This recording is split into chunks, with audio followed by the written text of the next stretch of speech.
All right, good evening, everyone. Welcome to the Planning and Zoning meeting. I'm calling the meeting to order. We're going to start off with a roll call. Would you like to do that for us? You want me to take roll call?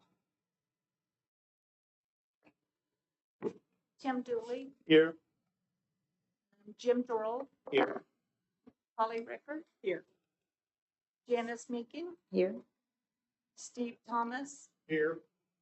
Jeff Lawrence, Here. and Emily Kushner here. Cindy Scott. Cindy Scroggins here. All right. And Daryl Whitworth is not in attendance tonight. All right. Thank you. All right, we're going to go to item number 3, which is public comment.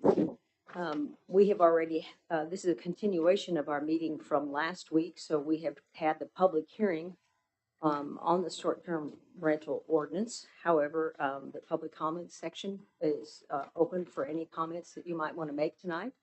There is a limit of 3 minutes to speak. I do have a list of people here who have signed up to speak, so I will call out your name and you'll have 3 minutes. Mr. Giroux here will yell out when it's 3 minutes is up. We don't have the ability to give you a 1 minute warning, so start counting it in your head. At 3 minutes, the alarm's gonna go off until you shut up and sit down. All right. We thank all of y'all for coming tonight, so we look forward to hearing from you. Leslie, you're up first. Leslie Spraggins.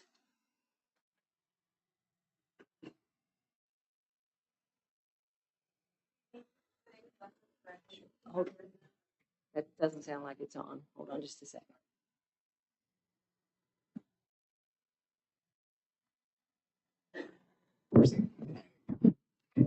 Good evening.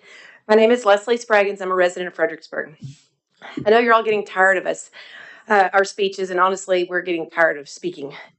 But we're still trying to work to create a creative solution so our city doesn't pass bad public policy. I think the city's done a fair job when it comes to addressing the parking issue in version 5. The trash issue is a different story. Different versions of the ordinance have required 2 trash cans for 6 occupants. Now, the current draft asks for 2 trash cans for 4 occupants. This is forcing property owners to rent 2 trash cans per every 4 occupants staying in their home. This is unnecessary.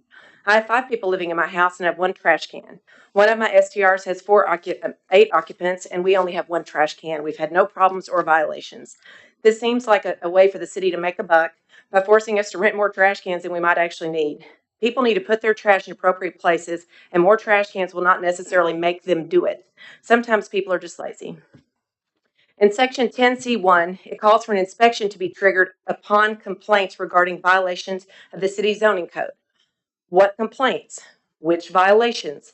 Have citations been issued? What is the criteria for upon complaints that the city will trigger another inspection? This is very vague and could be used by a dishonest individual to harass a property owner by continuously complaining to try to trigger an inspection. Similarly, in Section 13A, upon continued violations of regular and consistent complaints with evidence, the city manager can consider a 30-day suspension of permit. What does this mean? How is it measured? These words are being used to allow the city to put your case in front of the city manager where he may remove your permit. This is another gray area that needs to be clearly defined. In Section 11B VII, pools and hot tubs shall be closed by 10 p.m. to 11 p.m., depending on the day of the week. I have a hot tub and a pool in my personal home.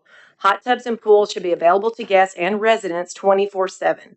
I don't want to have to tell my teenage son he and his friends can't be in the pool after 10 p.m. because it's against the law.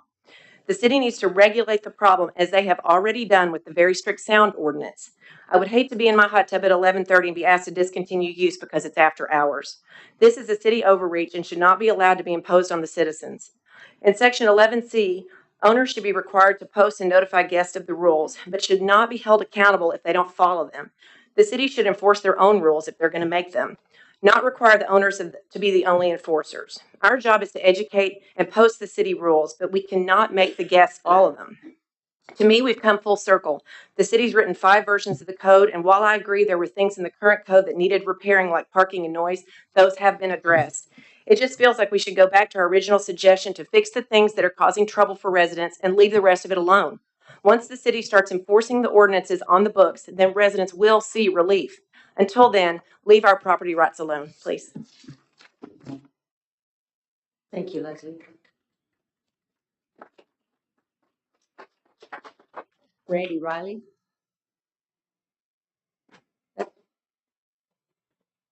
Good evening. I'm Randy Briley, City President. Madam Chairperson, I'd like to ask, can I concede my time to Milton Buckler?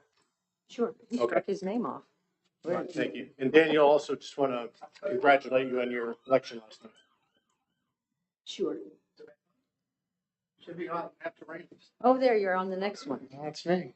Yes, Okay. on again, off again. All right. So Jim, 3 + 3, right? You do that? Conceding time, 6 Yeah. minutes? Sure. Thank There's you. not that many Thank people you. signed up tonight. So I'd like to appeal to this committee not only from a point of making determinations that make the city a more sensible place with planning forethought, but also to what I believe would be your desire to protect the city from the burdens of making poor public policy that result in tremendous distraction and needless expense. So thanks for your time here. I appreciate the opportunity to speak. I want to familiarize you with a court case, a Supreme Court case that was decided in 2018. It was based upon a case called Tar versus Timberwood residence. So in 2012, Kenneth Tar bought a house in San Antonio. And 2 years later, Kenneth was transferred to Houston by his company for a job. And Kenneth decided that he would rent out his home as a short-term rental. The HOA took exception to that, telling him that the practice violated his deed restrictions, which said his home had to be used solely for residential purposes. They claimed it was a business. Tar and his attorney, Patrick Sutton, argued that short-term rentals did constitute a residential purpose. Visitors ate there, they slept there, and they entertained themselves as anyone would in a home. The Homeowners Association countered that Tar's property operated more like a motel than a home, meaning it was primarily serving a commercial purpose. In quotes, so long as the occupants to whom Tar rents his single-family residence in an R1 use the home for a residential purpose, no matter how short-lived, neither their on-property use or Tar's off-property use violates the restrictive covenants in Timberwood deeds, Justice Jeff Brown wrote for a unanimous court. According to the Supreme Court of Texas, an STR, whether it is an HOA or not, is not a business. It is a resident, and treating it otherwise is unconstitutional and void. In 2016, the city of Austin classified all STRs into three categories, three categories. Tier 1 was an STR that is owner occupied and is rented out for guests. It's like the B&B structure where you have someone come in and sleep in a home in your house. The second tier was classified as a home that is rented out as an STR that is non-owner occupied in an R1. And tier 3 was simply STRs that exist in multifamily units. Once classified, the city of Austin passed an ordinance stating a single-family resident, an R1 resident, operating as an STR that is not owner-occupied and is not associated with an owner-occupied principal residential unit would no longer receive a permit to operate. And that all existing STR properties within that classification would become illegal in April of 2022. So in essence, no grandfathering, it was sunset. If you owned an STR, you had 6 years to operate it, then you would no longer be allowed to. This case is called Zatari versus the city of Austin, and the plaintiffs are a group of STR owners. In 2019, a trial court in Austin upheld the city of Austin's claim. However, on appeal, the Third Court of Appeals overturned the lower court and found that the city of Austin's ordinance was unconstitutional and void. Two cases set a precedent that the city of Fredericksburg has chosen to ignore. In each of these cases, the defendants, San Antonio and Austin, or to be more clear, the taxpayers of each of those cities, paid well over $100,000 to defend the cases that they lost. And that was without precedence. We now have precedents. I'm hoping before you vote, each one of you has read through all 107 wonderful pages of this version 5. Because if you haven't, I don't understand how you can vote for something that you don't completely understand if you haven't read it. So it's a challenge, but it's a fair challenge. Many of the elements of version 5 of the proposed STR ordinances are simply unconstitutional. They violate personal property rights. The purpose of creating an ordinance is to advance public purpose, safety, health, economic welfare, or environmental protection of a community. For example, restrictions on the number of people in a private home does nothing to advance public purpose, but it does violate the constitutional right of peaceful assembly. Refusing to issue an STR permit to any residential structure will likely be found to violate the private use of a residential property and will result in lawsuits. Those suits will cost the taxpayers time, focus, and dollars. The STR Alliance was asked to make recommendations and compromises, and as a result, we have urged the city to enforce existing ordinances regarding noise, garbage, and parking. We encourage you, as the PNC, to protect the city and protect the taxpayers against frivolous lawsuits. Thank you. Thank you. Jeff Hemphill?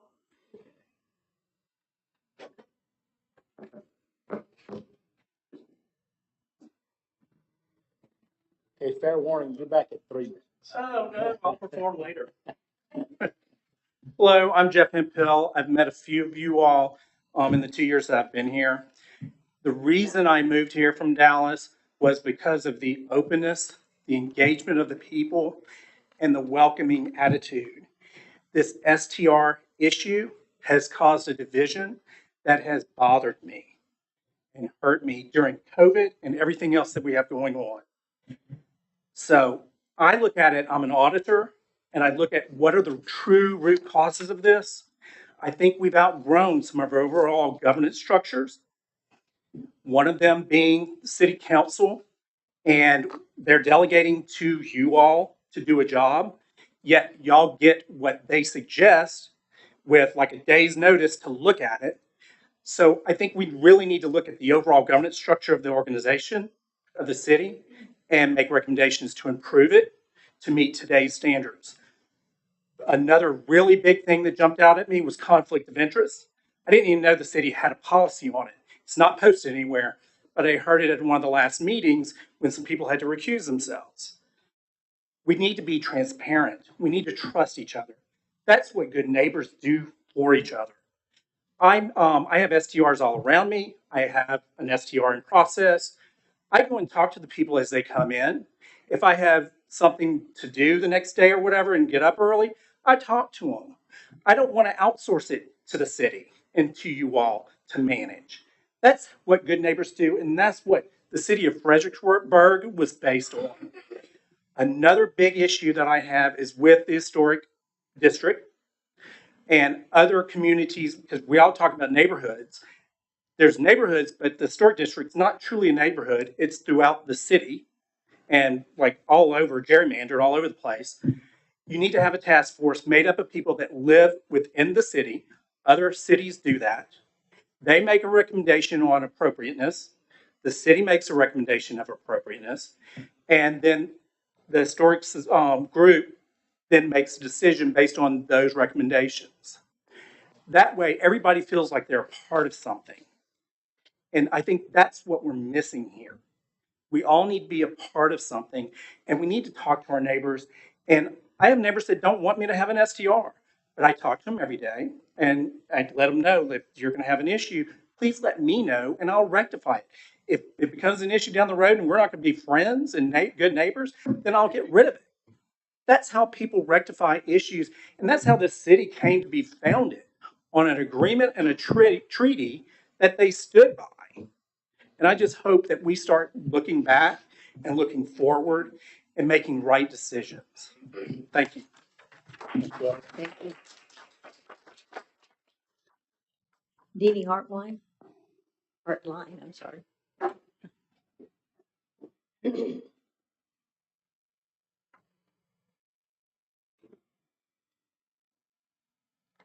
Hi, thank you all for your service. I'm Denny Hartline, and I'm a resident of Fredericksburg, Texas. And I apologize for reading this, but I have a lot to say. After attending several STR meetings, it has become clear that the STR ordinance does very little to solve the problems that STRs bring to R1 residents, because in order to solve these issues, it will always start at the expense of the residents. They are the starting point of all the complaints that arise with STRs. Residents should not be burdened with policing STRs. This ordinance was not only crafted for the STR investor, but was primarily written by the STR Alliance, a fox living in the hen house. They have come up with infractions, penalties, what should be an infraction, permit fees, and the list goes on. This ordinance should be written so the burden is not on the resident, but on the STR owner. The resident will still have to live with the harassment, the noise, bright lights, parking, trash, etc. The residents are kept on edge every weekend, some even having to leave their homes to get peace. The residents are the ones that have to make the complaint and hope it gets resolved in a timely manner.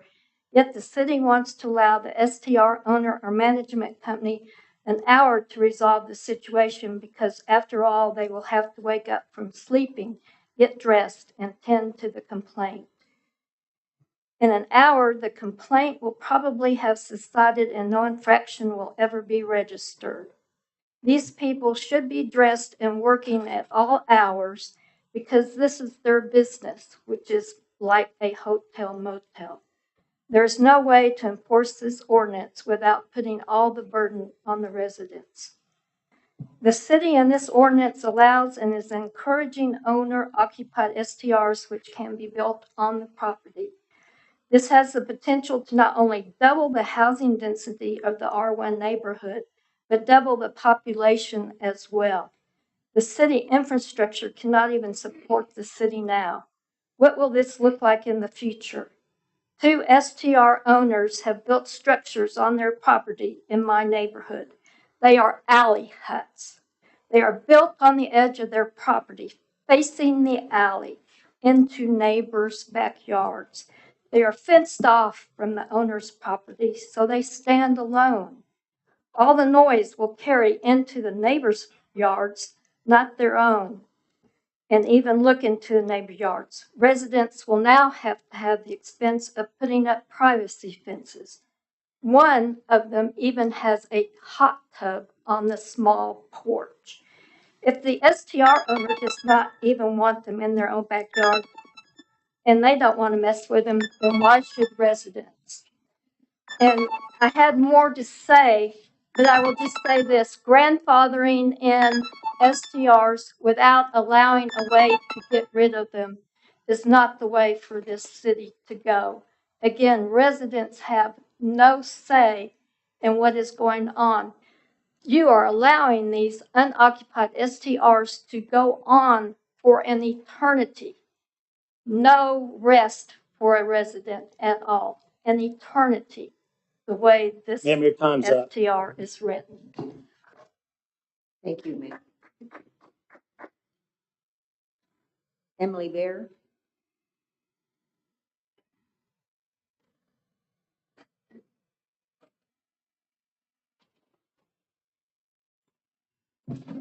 I have my timeout timer for my kiddos. 3 minutes for my 3-year-old whenever they're in timeout, so I'm going to try and keep my own time. Chair Minking and members of the commission, on behalf of the more than 350 members of the Central Hill Country Board of Realtors and the many home buyers, sellers, and tenants we represent in the city of Fredericksburg, We respectfully request that you table request Z2120, which makes significant changes to the city's zoning code. We certainly respect the city's interest in making sure the residents of all types and terms are respectful, and that housing should remain accessible to people of all income levels. However, this hastily drafted proposal unnecessarily restricts private property rights and further makes broad changes to our housing development code that will impact current and future residents and our local businesses, and will not accomplish the goals the city seeks. Allegations have been made that short-term rental investments are the driving force behind our rising real property market. But in our expert opinion, the recent home price increases are due to a combination of factors, including COVID pandemic motivated interest in real property purchases that have been seen throughout the state and the country, and the recent far-fetching popularity of Fredericksburg as a destination area. Further, global supply chain issues and labor shortages have compounded low housing inventory problems. Limiting property owners' ability to rent their homes will not solve Fredericksburg's affordability issues. Short-term tenants should be expected to be good neighbors, to respect the community, and enjoy their time in Fredericksburg without being disruptive. We agree that more can be done to ensure those expectations are being met, and we are committed to partnering with the city and other stakeholders to find solutions to those concerns. We also agree that housing affordability is a growing problem here, and we are excited to work collaboratively to increase the supply of housing in Fredericksburg and make sure homes are accessible to people of all incomes. This proposed ordinance goes far beyond short-term rentals. The ordinance includes overarching changes to our land development code, including significant fines for violations, regardless of short-term rental status. Most residents are not even aware of those proposed changes and could easily run afoul of them. More time should be given for citizen and stakeholder input on those items. We urge the Commission to vote no or to table this proposed ordinance until more work can be done to ensure it actually achieves the goals that we all share. And just for record, this is a 3-page letter that the Central Hill Country Board of Realtors did submit to Planning and Zoning, so that way it would be of record. My time's up. Thank you.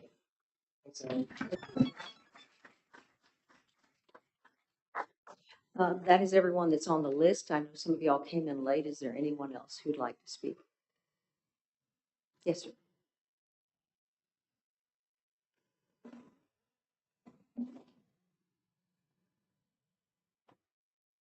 My name's Eric Hamerson. I'm a resident of the city. Our speaker talked about 2 court cases. He didn't talk about a third one. The 2 court cases specifically said that in the first one he talked about, since the homeowners association has simply said single-family construction, single-family residential use, but hadn't defined that, the court said the house was built as a single-family house and it's now being used. And since you didn't define what residential use is, we'll define it for you. In the appeals court that he was talking about for the city of Austin, they said you can't retroactively decide that you're going to sunset these housing authorities, which isn't what's in the ordinance here. The third one that he didn't talk about is an appeals court decision in 2020 that said if you do in fact say single family means no STRs as defined by the fact that they take hot taxes and they have to have a license, that's legal. That was upheld in court. Thank you. Thank you, Mr. Hamerson. Anyone else? All right, thank you all for, oh, I'm sorry.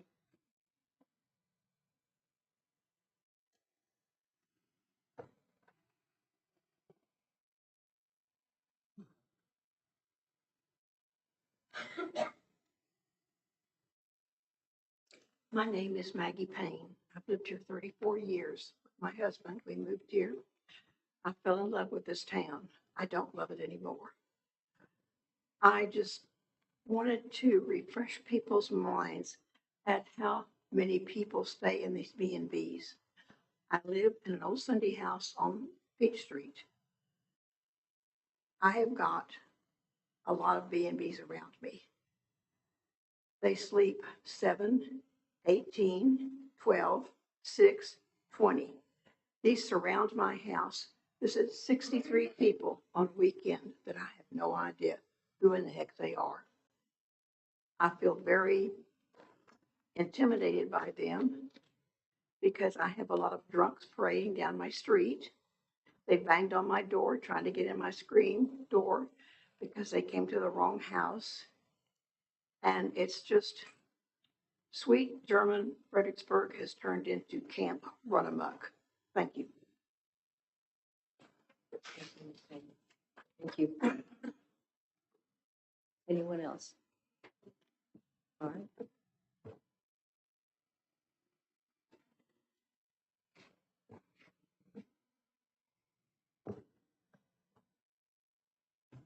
My name is Carol Hammerson. I am a resident of the city.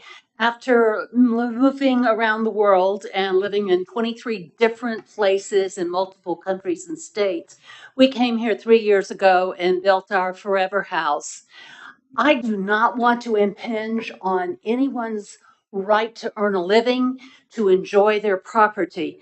But right now, I will tell you, if suddenly there were 3 STRs with some of the problems that have been brought before multiple boards for more than a year now, or at least nearly a year now, I would say, I want out of here. You know, this is supposed to be my forever house. All I want to do is live quietly, enjoy my neighborhood, enjoy the city that we loved and have been coming to since 1974 when my husband's parents lived here. But I wouldn't be able to do that if I had the same problems as the lady who just spoke. So I think we spent a lot of time working on this as a community. Sometimes we're closer together, sometimes we're more polarized. But please remember that the people who love this town also have rights, not as just as a visitor, but as a resident. Thank you very much.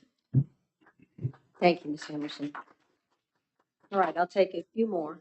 Tammy?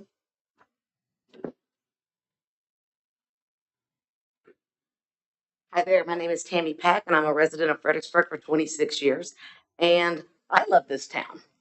I think a lot of us, I like to think all of us love this town. We just see things a little differently. I am with the sweet lady who spoke a couple people back who said, speaking not for an alliance or even for my company, but for me personally, I don't think we should have houses with 26 people in them. I think that's crazy. I think the crazy high occupancy, us letting that get past, right, is what caused all of this. Back in the day, had these things around for 30 something years. There was a 1-bedroom cottage and a 2-bedroom cottage, and they were all over way back then. And we had almost no complaints, right? And so we brought to council the suggestion of let's work together. Let's take these 1-bedroom and 2-bedroom that really aren't great for families, not big enough for anything else. Let's make those by right, and then let's compromise on everything else. And there was no interest in that. I mean, think about the last time you got a big gripe about a 1-bedroom cottage of 500 square feet, and those things are all over this town. So the thought that people are going to move into those, it's just not realistic. They'll still be worth more. They're going to move out to the Oaks of Windcrest, same as I did, where you can get a lot more house for the money. So I think we all love this town, and I think we, well-intentioned, let it get out of hand. But occupancy, I think, is the key to all of this. I looked at Savannah, Georgia. I keep bringing them up. There says you have to be in the historic district. And after that, only 20% cap of new B&Bs after the time the ordinance went into effect per square. They call their squares. But then they also said 2 people per bedroom, period. So if you got a 4-bedroom house, you're still not going over 8 people. The huge groups, without a doubt, I mean, we have to give some on property rights, right? And the huge groups, I do believe, are what got us here. So that's just all I wanted to throw in. Thank you. Thank you, Tammy. All right, one more. Come on up.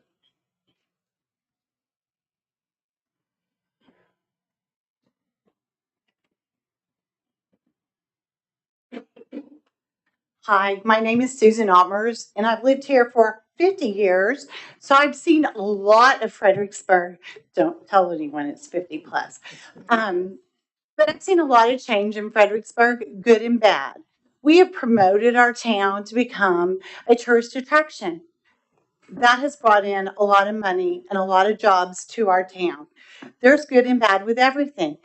As Tammy said with STRs, it's all about volume. How many people are you packing in a house and how many people are running around? My mom does STRs via myself, but she just bought an STR that's across the street from her in an R2 neighborhood, R1 neighborhood, excuse me. It is that neighborhood's activity and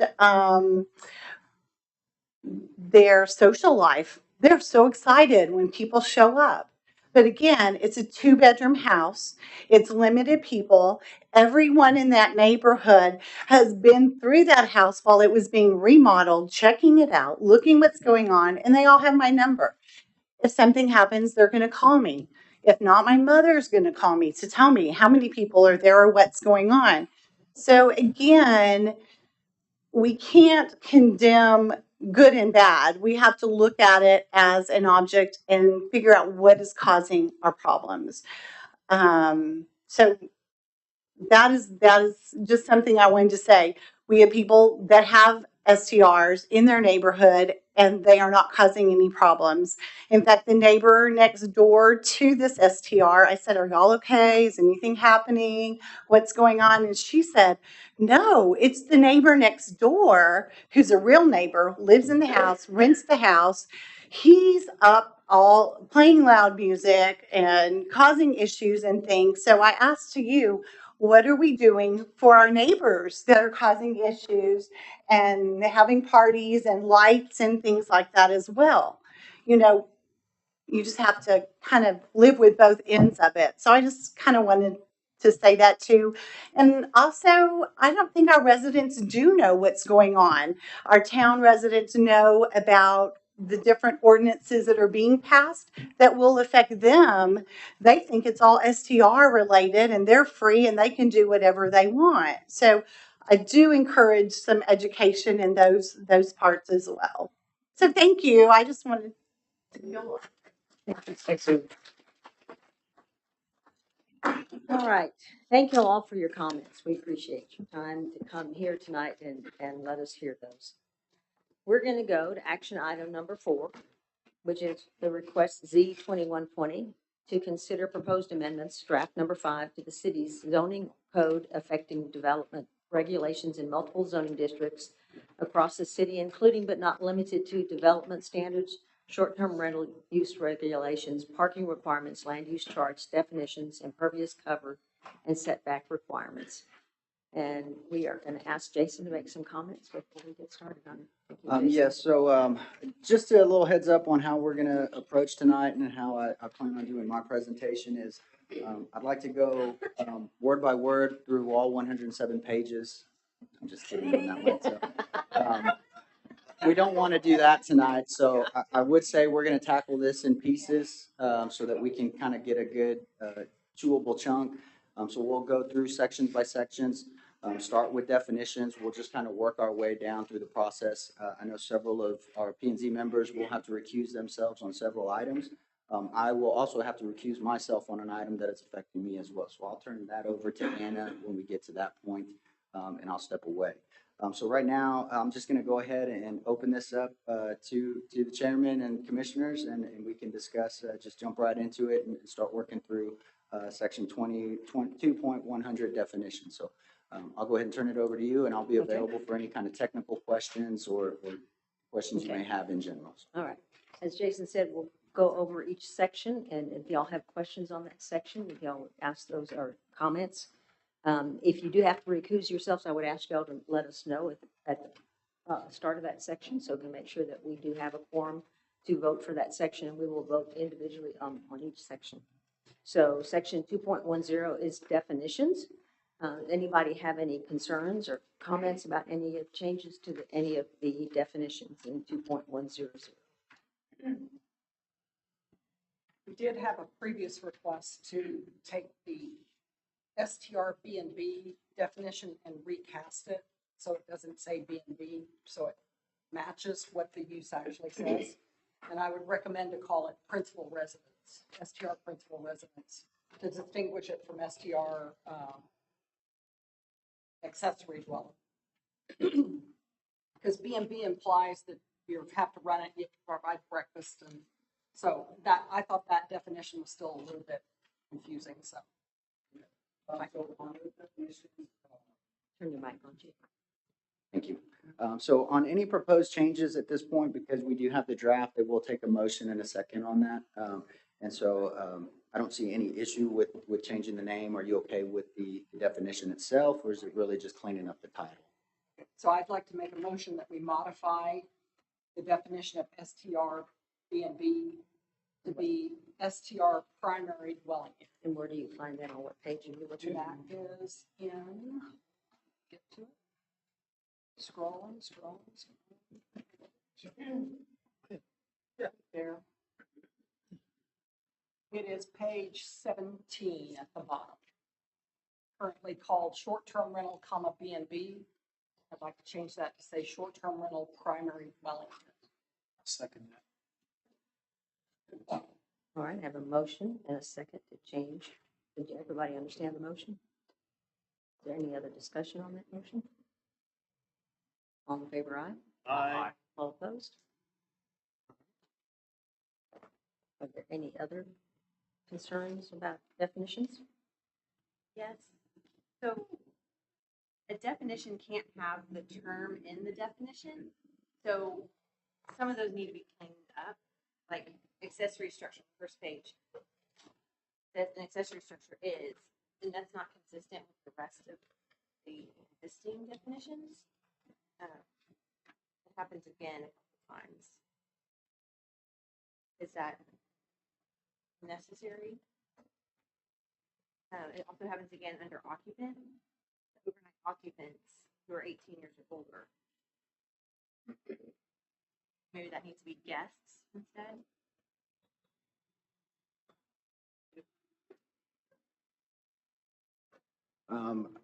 I'll need to look into that. If we need to make some changes on that, I would probably see if that's more of a clarity and not really something that needs a motion on the change. My one concern about changing it to guests is just making sure that we're not counting. I don't want to get into a situation where the children are going to be counted as occupants if they're under a certain age. So we'll have to look at that. And do you think we'll need a motion, or do you think that's something we can find out? I mean, if you want to make a recommendation, you could. I mean, for me, I can't really answer because I have to read the ordinance and see how it's used in other parts of the ordinance for me to really give you a good answer on the use of the word occupant. I understand what you're saying about the structure, like the accessory structure definition, where I mean, we don't need to start with the word that we're defining, so we can fix that. But I mean, I think at this point you're making recommendations to council for changes you want. So anybody wants to make a motion for a proposed change, you can do so, and we can try to prepare that for council consideration.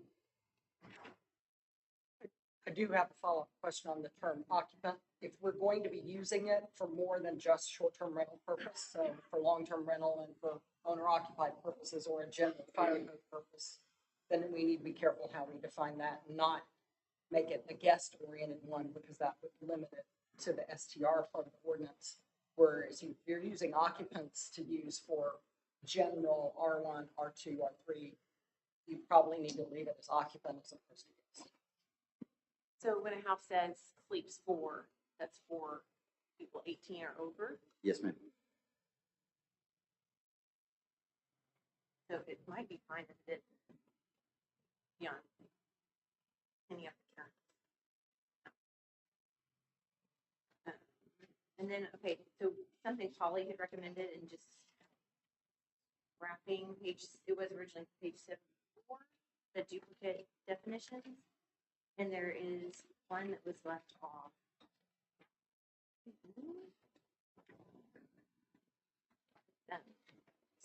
Attached. There's, okay, single family residential attached is already defined, but detached was on the old list. So do we need to bring over single family residential detached? Yes, we most likely need to put that back in if we're deleting this whole section, yes.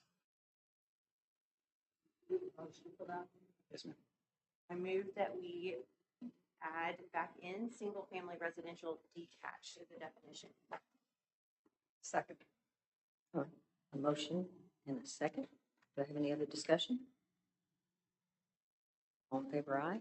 Aye. All opposed? Anything else, Emily? I might just be very dense, but I'm having a hard time seeing the real difference between a townhouse and a duplex. Because we allow townhouses to be STRs and we don't allow duplexes to be STRs. The difference comes with the ownership of the property. Townhomes generally have a fee simple lot that's associated with those common walls, while the duplex is not owned on ownership. So that would be the key difference between the two. I'm good. Okay. Anyone else? Yes.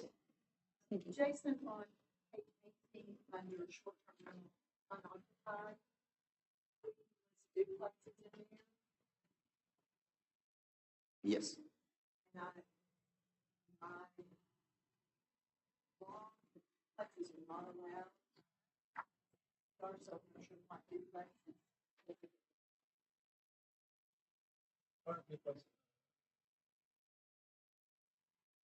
Why are duplexes not allowed? Where's that?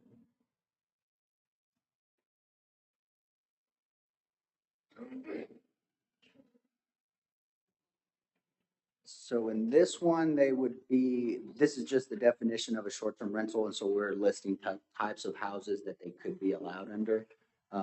If we need to clean that up, I think the thought process was that the short-term rental unoccupied could theoretically be any one of these structures, and then we have other sections where we say this is allowed, this isn't allowed as far as.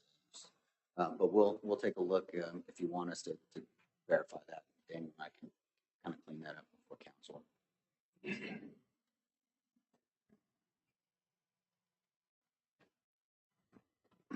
Anyone else? Definitions? All right.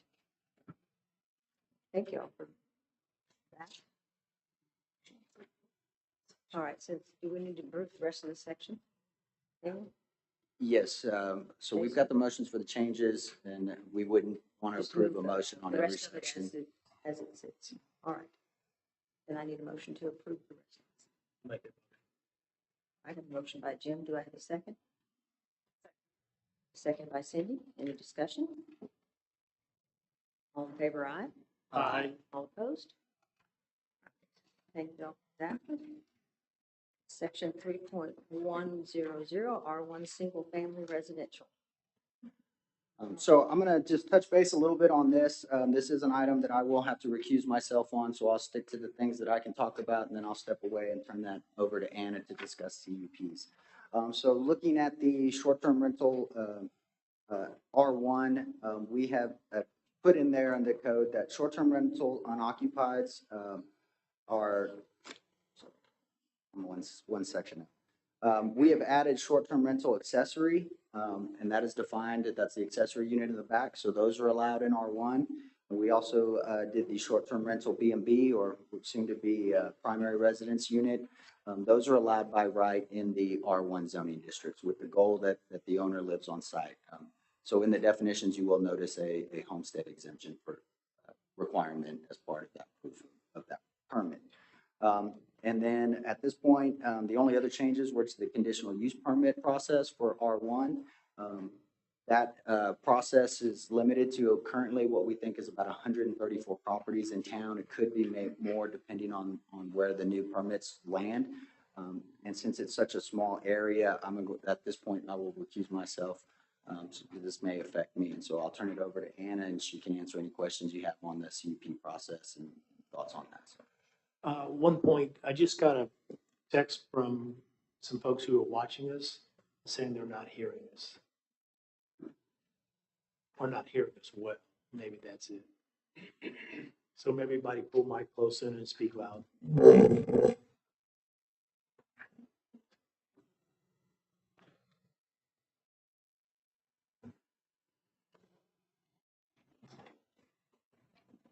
So do you have any questions, I guess? With what's Does anybody have any proposed? questions on the CUP process? Yes, I have two. One, how are we gonna be tracking all these cuts? Is that something that Granicus has the capability of doing? Because if we're entering into this, just all cuts, first off. I mean, is that something that, how is it tracked? Do you know? We've not seen that exactly, so we've not actually gone through Granicus. It is something we would want to be able to do administratively, because it could turn into an administrative nightmare if it's not clearly defined, right? Maybe through the actual application number. I could see something like that. So it's definitely something we'll bring up to Granicus as we were importing all the existing permits and then any new permit if it goes to the CUP. So if I understood correctly, the number of R1 properties that could potentially get a cut under this new two property lines, 50% or more, it's 134. Do we have any data of like, what about 3 or more property lines, Jason, and 75% or more of the properties? Because to me, 2 property lines and 50, like that's still a neighborhood of residents. So I would be in favor of extending it to 3 or more property lines and 75% more property. If that's the case, then Emily, will you make it only 75% of your block being only STR unoccupied seems like a stretch. I mean, if you're gonna go to 75%, have STR permits, but then they can be occupied or unoccupied, because even an occupied one is gonna have guests coming in now. So, you know, I was comfortable with the 50%. You know, so if we're going to if you're requiring that 75% of their block be STRs, the chances of 75% of a single block having only unoccupied STRs is going to be, that's going to put us almost to, I don't know how many homes then that would affect, but that's going to drive that number way down. It's one side of the street. Yeah. Could be a small number. That could take that to basically effectively take the cut process out.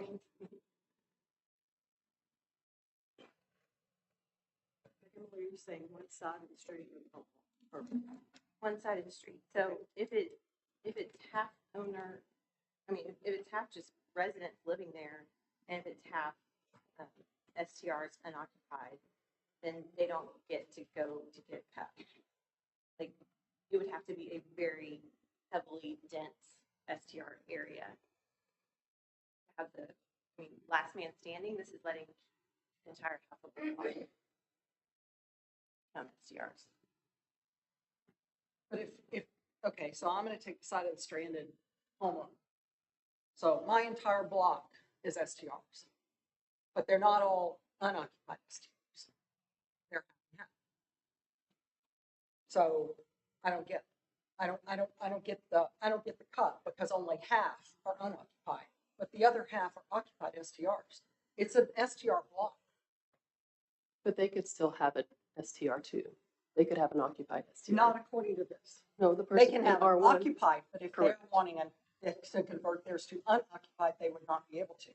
When 50% of their block is unoccupied and 50% of their block is occupied, and they're the last resident sitting on that block, you're basically telling them, because the others are occupied, you're out. And you're only 7,500 square feet, so you can't do an accessory dwelling unit because you're not 10,000 square feet. We don't have a ton of 10,000 and up square foot lots.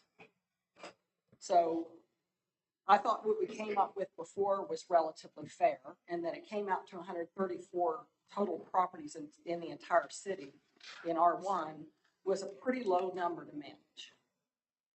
I think if we take this to where you're making it, 75% also have to be unoccupied, you're basically giving these homeowners no out. Also, 2 changes proposed further down the cut process already makes it difficult. There's some, I don't have the section in front of me. I don't know which one it is, but there's some modifications to the cup process that make it a lot more restrictive. The cup criteria is on page 82. Well, yes, 82. It starts there. 82 and 83 in your packet. So it's actually 7 complete sections. It's 5.460 section. Okay, I'm thinking in my head, you've got half resident, half, it's not just for STR occupied versus unoccupied. And if we allow those people to become unoccupied STRs, and then those people to become unoccupied STRs, and then you have an entire block of all. You see what I'm saying? I'm just trying to like slow the roll of more STR permits. I think the whole granted in intention R1. was all along was to help those strand. Yeah. I don't It's know. just identify those strandeds under this ruling, and then those are the ones you manage down. They're the population. We're okay with 134 new ones. Out of the entire R1, out of all R1 in the city. And again, if you look at 5.460, it's gonna, you gotta be able to walk right on water to get through that. I will say, we have added more applications since that number. We've been working with, lots of applications have come in. How many? Don't have an exact count because of Avenue's delay, But it was considerably more, was it not? and an increase in unoccupied. Correct. From 134 to somewhere Greater than. almost double. Wait a minute, are we talking about 134 applications that are pending, or are we talking about the 134 properties that Potential. would be potentially stranded once this went into effect and met that criteria?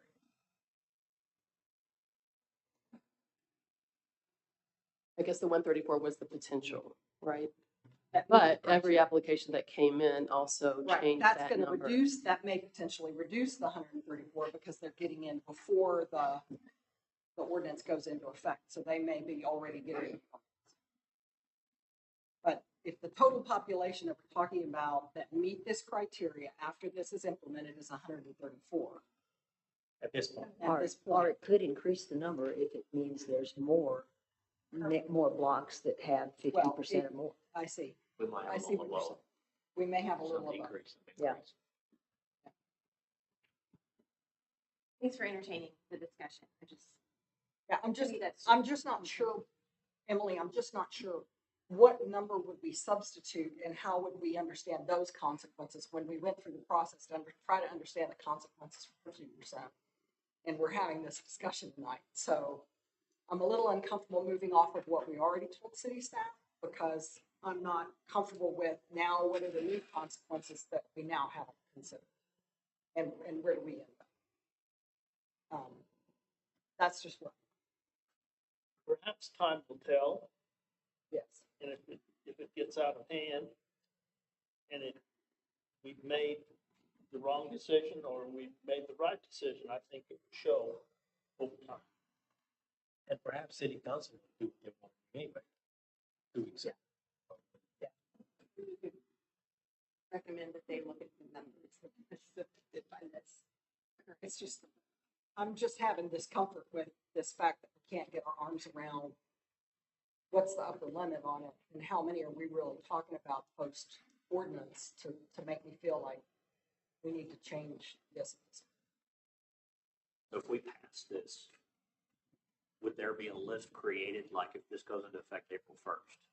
Would staff create a list of all these transition properties and have that on hand? Or would that be Granicus, or how would that work? Right, that would be Granicus. And Emily, to go back to your question, we will use GIS and Granicus will use GIS, so we can track these. And as you know, it will be a transition period for us as well as we do the data dump between Avenue and Granicus. But I think it sounds like that's something we could do with Granicus, yes. We will track. And I don't know if we've lost our streaming link. this screen just says Hollyland for a better view on it. Does that mean anything? I hate for us to have lost our, is it just this one? Okay, that's fine.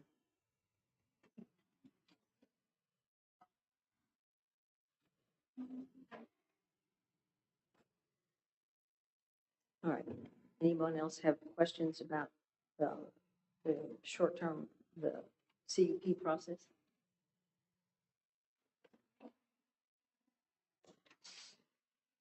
We had a point for a motion? No, is there? That was just, if you're done with the CUP process, then Jason can come back if you have any other questions about other parts of it. He was just stepping in for the CUP process. Any other questions on that? Okay. Thank you, Anna. Jason? Good job.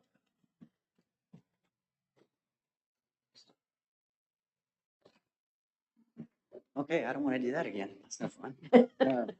Glad to be back. Hopefully y'all understand the CUP process. If there's any other questions on R1, we'd be glad to answer those. If not, we'll look for a motion on those proposed regs.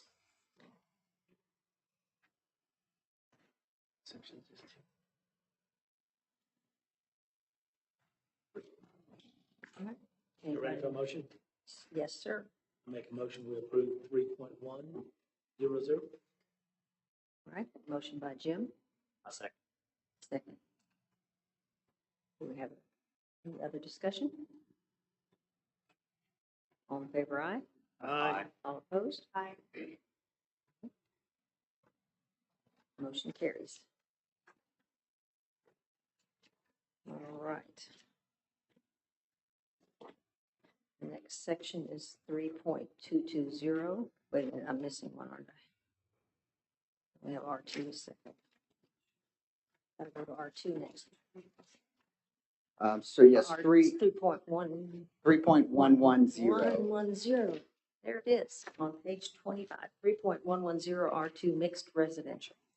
Yes, so on this one, some of the main changes that we did was we took out the condominiums by right, moved that under a CUP process. It has to do with how condos function as single-family properties, how they're subdivided, and our kind of lack of general regulations when it comes to those.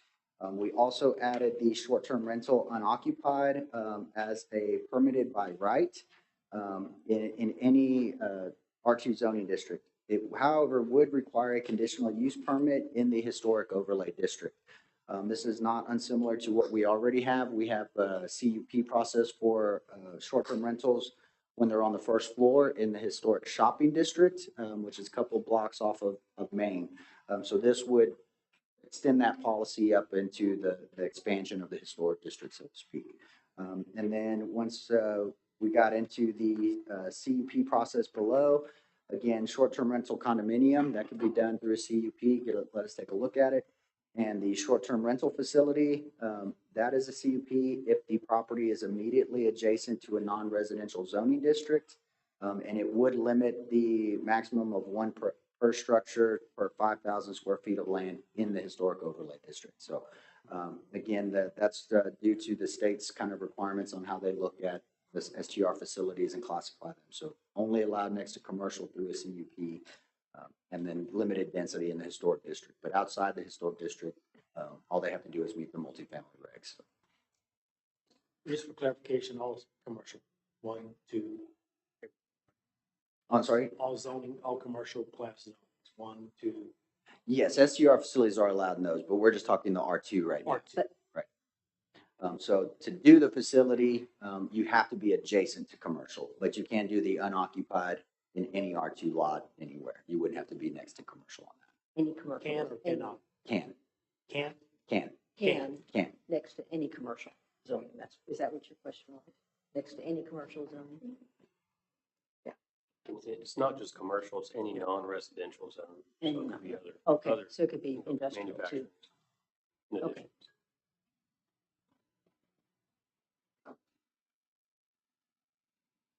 Anybody have questions on this section?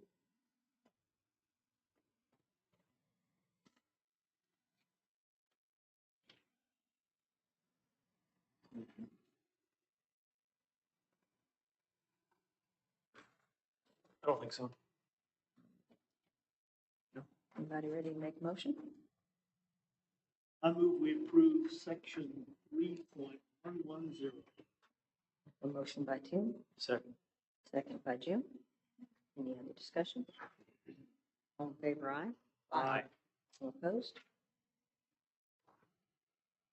All right, next section is section 3.120, R3 multifamily residential.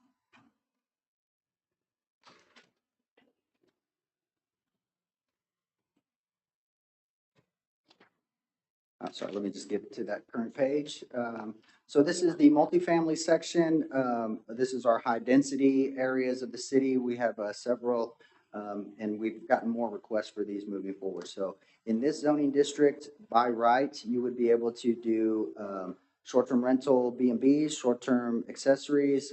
You would be able to do the unoccupied STRs, as well as the short-term rental facilities. All of those would be by right in the R3 zoning district. The only one that would be CUP would be the condominiums. Questions, comments?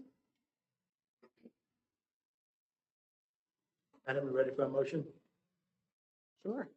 I make a motion, we approve 3.120. Motion? Was that Emily or Cindy? Cindy? All right. Motion by Jim, a second by Cindy. Any discussion? All in favor, aye. Aye. All opposed? All right. Section 3.200, C1 neighborhood commercial. So neighborhood commercial, again, all of these short-term rental types would be allowed by right in these areas. In this area, they would be limited to the 8 units. If you recall, that's in the definition. Anything over 8 becomes a hotel. C1 does not allow hotels, so there would be a cap at the 8 units per tract on the C1 zoning sites. Again, C1 is generally office and neighborhood commercial, but it's mostly offices and things that are shut down early, so no bars, no nightclubs, things like that. Questions?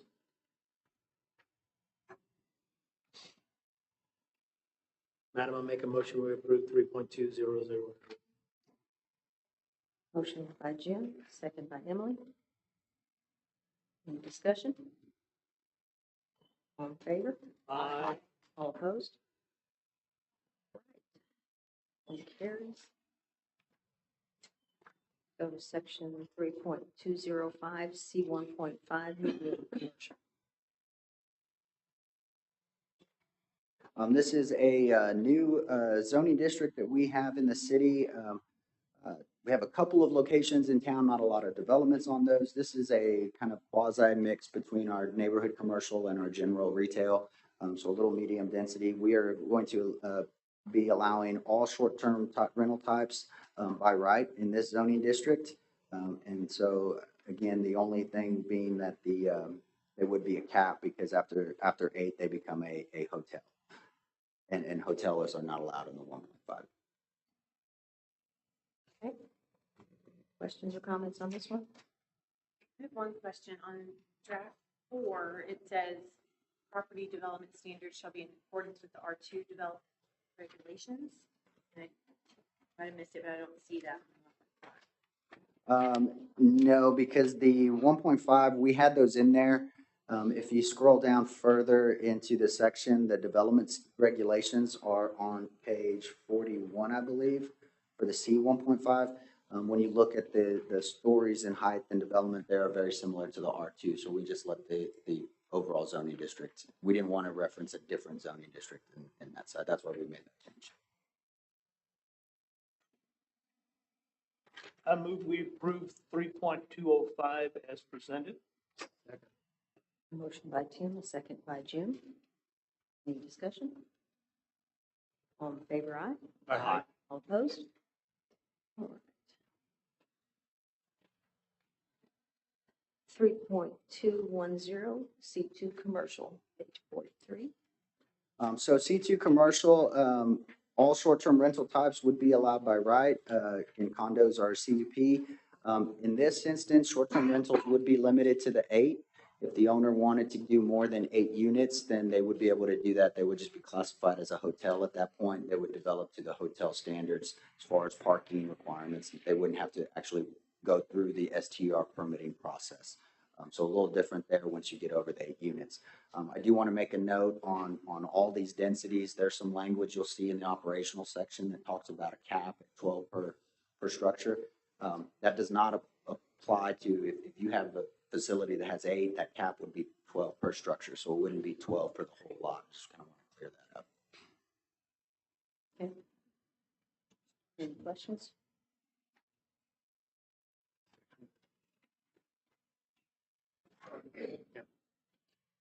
Madam Chair, I'll make the motion we approve 3.210. Second. A motion by Jim, second by Polly. Any discussion? All in favor, aye? Aye. All opposed? And we have section 3.220 CBD, the Central District Business District on page 50. Really, this one's going to be the same as the last one on the C2. Everything is going to be by right. Again, the density and all of that will be on the base zoning districts. This is our most intense zoning district within the city as far as impervious cover calculations. Anybody have questions? Make a motion we approve 3.220 as written. Second. Don't know who I heard first. A motion by Jim, a second by Emily. Any other discussion? All in favor, aye? Aye. All opposed? Carries. Next section will be section 3.500, the historic overlay on page 55. So in the historic overlay district, kind of interesting, there was a land use chart in there. We proposed to delete that because it is in direct conflict with all of our other zoning districts, because the historic overlay district carries across all of them, CBD, R1, R2. So we deleted those and we're going to let the base zoning go through. And so really no effect as far as the land uses because they'll be governed by that base zoning. Other than that, we made just a couple of changes to refer to the base zoning district. And then cleaned up some language. So are we supposed to make a motion to delete it or approve it as presented? As presented. So moved. Unless you would like to make a change to that. So moved. One question first, does the Historic Review Board, have they looked at this and do they have any concerns? We've gone through the HRB. The one concern they probably had was fencing requirements.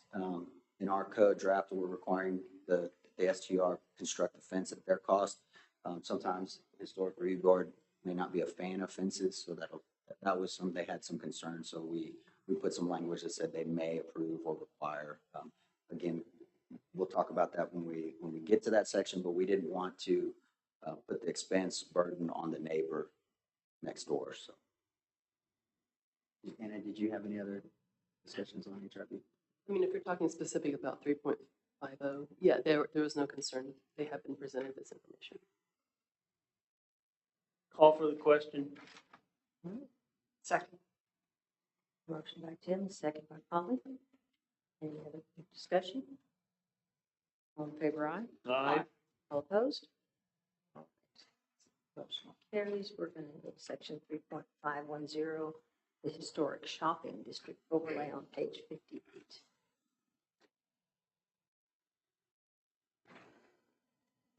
So this is the historic shopping overlay district. This is the area I mentioned earlier. We already require CUPs for first floor bed and breakfasts in this area. So we again just cleaned up the language and took out the references to B&Bs and matched up with our definitions.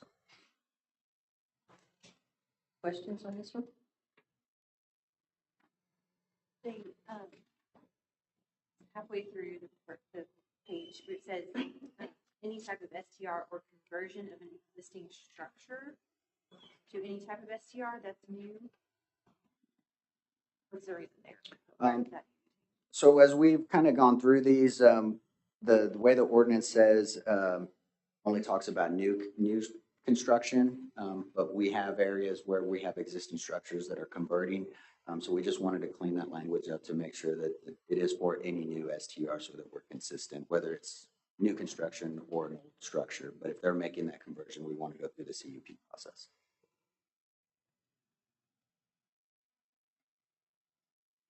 Any other questions?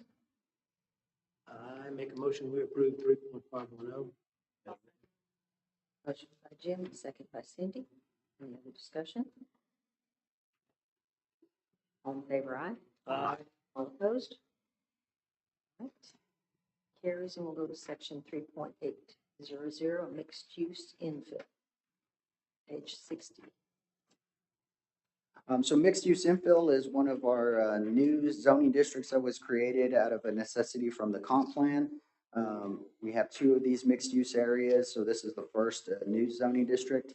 We allowed because it allows residential and commercial, we allowed it all short-term rentals by right in those areas. And then we adjusted some of the development standards along with every other, just to cover setbacks for 2-story, 3-story. Any questions, comments? I move we approve 3.800 as presented. Second. Motion by Tim, second by Jim. Any other discussion? All in favor, aye. Aye. All opposed? All right. Carries. Emily, I got a text from one of the people that are watching us and said, for you to speak closer to the microphone.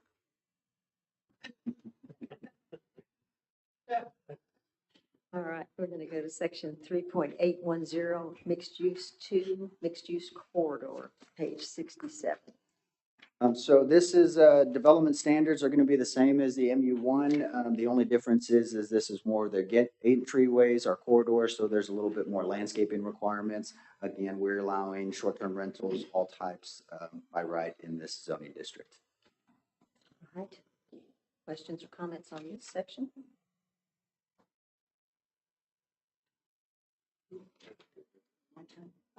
I move we approve section 3.810 as presented. Second. I have a motion by Polly, second by Jeff. Any discussion? All in favor, aye. Aye. All opposed? All right, that section carries.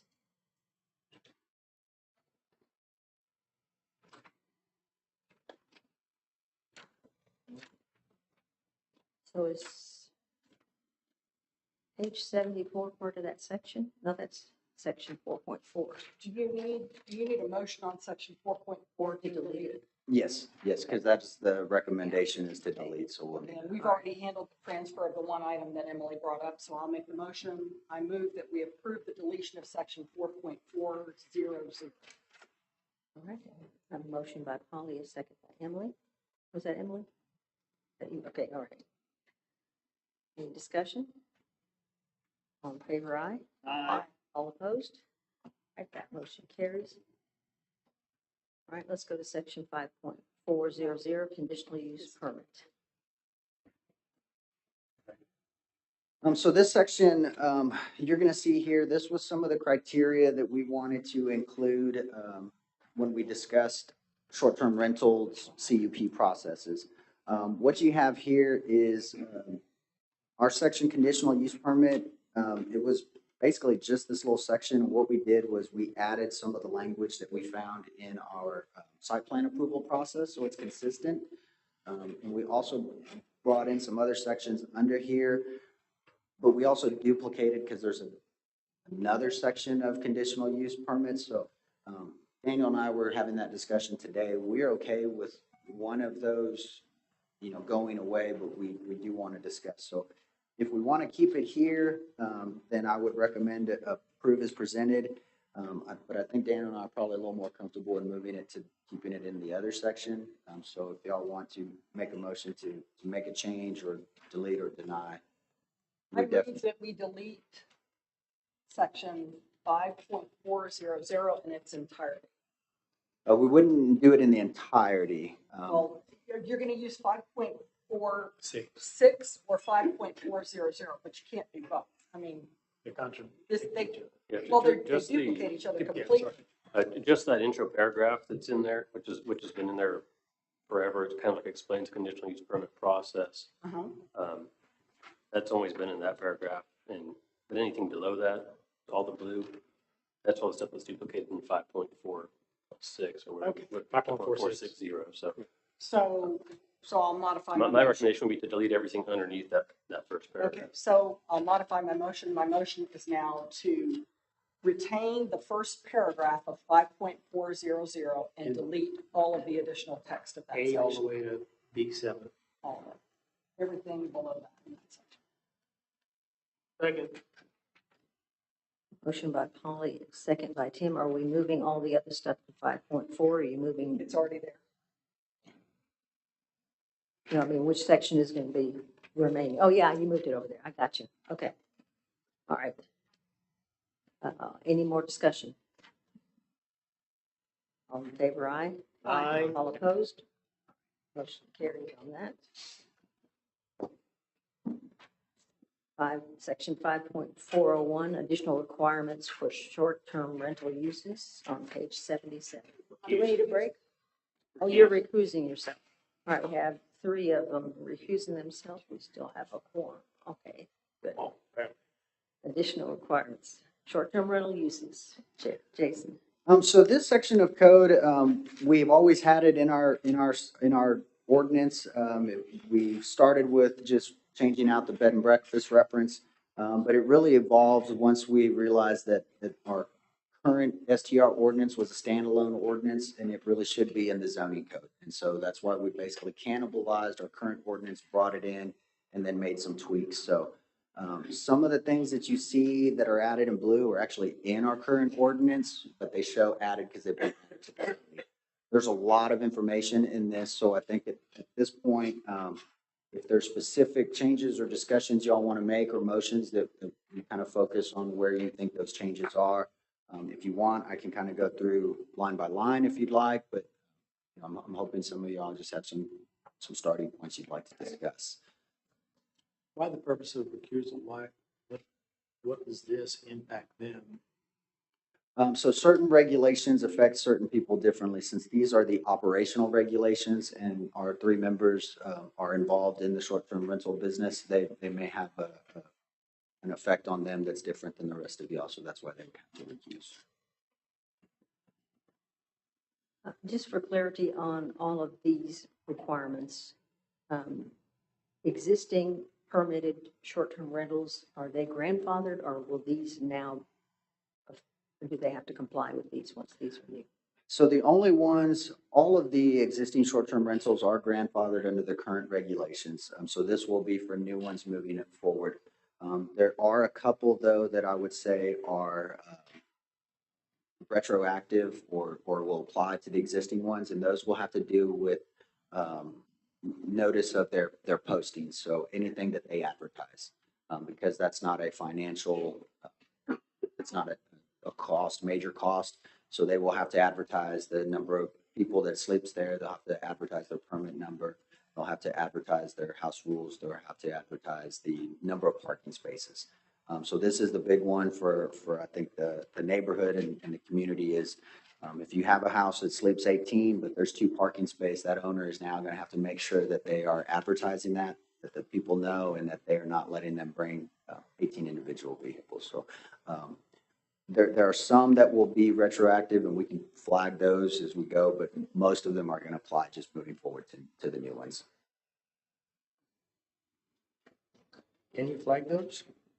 A lot of them? So, yeah, let me go through. I'll jump through real quick. So, food service, that is the same. We just kind of added that in here.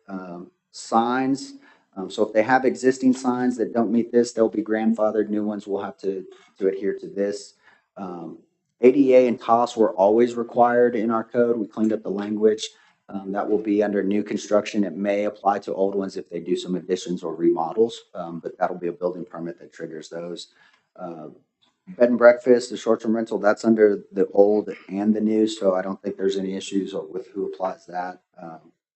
As far as the life safety code, So we were requiring the STR facilities to have fire life safety sprinkler system. That's because there's 2 units on a track, but for single family homes, the state doesn't require them, so we're not going to require the single house that converts to just kind of clean up our language to make sure. So external lighting, again, we modified the language, but that ordinance has been in effect since about the time of this permitting ordinance, so those should all apply to old and new.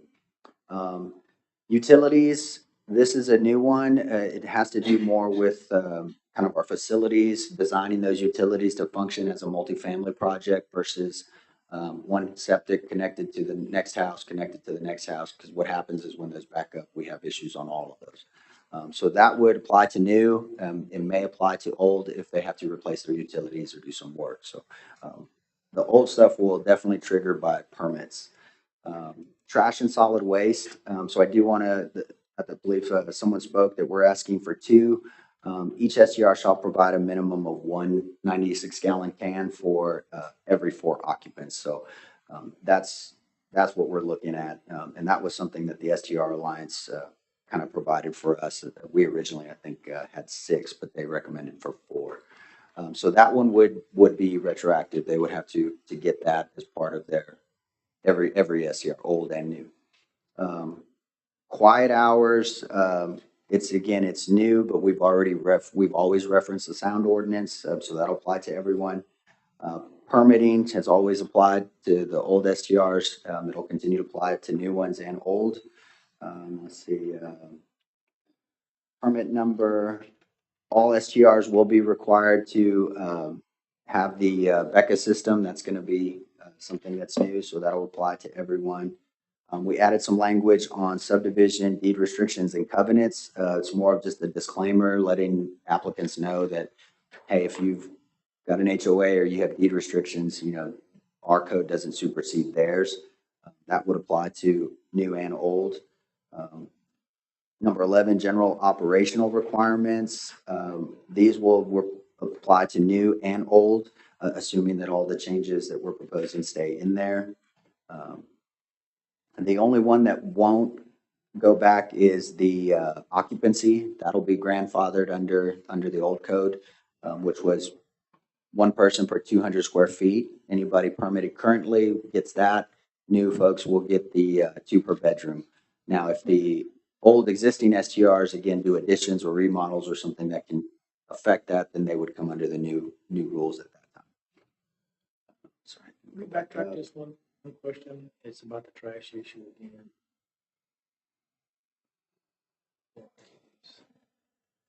Did that change from V4? I believe version 4 had 1 to 6 occupants, so it'd be 2 cans for a 12-person house. But after discussions with the Alliance, their recommendation was 4, so we went with that. So that would be 3 cans in a 12-person house. We can obviously kind of track that and see what's going on if it needs to be less, but we felt that was a good starting point that both sides could kind of agree on. In a case like tracking it and see if it's necessary, how do we change it if it's in the ordinance? We don't have a look back on this ordinance. We'll have to do an ordinance amendment. Jason, we hear trash is a problem. So is it the residential trash service that's the problem, or is it ever commercial? I have not got a lot of complaints on the commercial. Mostly those are bigger facilities with dumpsters along Main Street, all the B&Bs up in the CBD. They have exterior trash. I probably get more complaints on trash from the businesses in that area than we do the STRs because it's a kind of relativity thing. But neighborhood residential has been the biggest issue from either overflowing trash cans or dumping excess trash into their neighbors' cans, trying to get rid of it. So that's why we looked at increasing the requirement based on occupancy.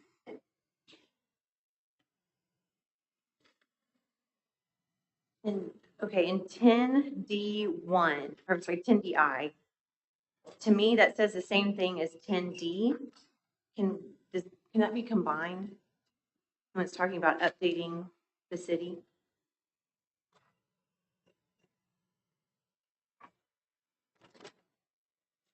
So 10D, I notified the city within 10 business days. And where did you say it was duplicated? 10D, right above it. Oh, yes, we'll clean that up, definitely. And then right above that, it says in this new section about inspections, it says notwithstanding the previous sentence. And that's the whole sentence. Does that need to be fixed in some way, or is that okay? Yeah, no, we'll need to clean that up. While we're on that section, we need to talk about the triggers for the inspections. I mean, a comment was made on that, and some of these are pretty objective triggers, but particularly the one about if there's complaints regarding violations of the code, that could trigger inspections. And so I think we need some guidance on if you want that to be tied to maybe like issuance of a complaint or citation by code enforcement, or if you want that to be tied to just a neighbor complaint. I mean, we're trying to balance those, trying to protect the interests of someone from, frivolous complaints affecting their operation. But I mean, to me, it's too subjective right now. We need a little more clarity. If you can offer that we can take the council's Specifically, recommendation. since inspections are typical of physical aspect, safety aspect, how does that tie into a complaint? I'm confused about that, unless it's a number of heads. So there's several factors that we're doing. The reason this was added was because inspections from what we've heard from the owners and alliance is just, it's a manpower issue. Two guys trying to do 1,000 inspections a year on top of all the other inspections doesn't work out. So once we made the decision to kind of say, okay, let's remove the yearly inspections because my guys are saying they've been to the same house 8 times and nothing has changed. However, once you remove that yearly inspection, then it becomes a lot easier for you to sneak in 1, 2, 3, 4, 5 extra beds, and which then raises the possibility for noise issues. So if we were getting noise complaints or a neighbor said, hey, there's 12 cars there and it's supposed to only sleep 6, that would be an instance where we would want to go in and verify that they haven't added beds since they've done that.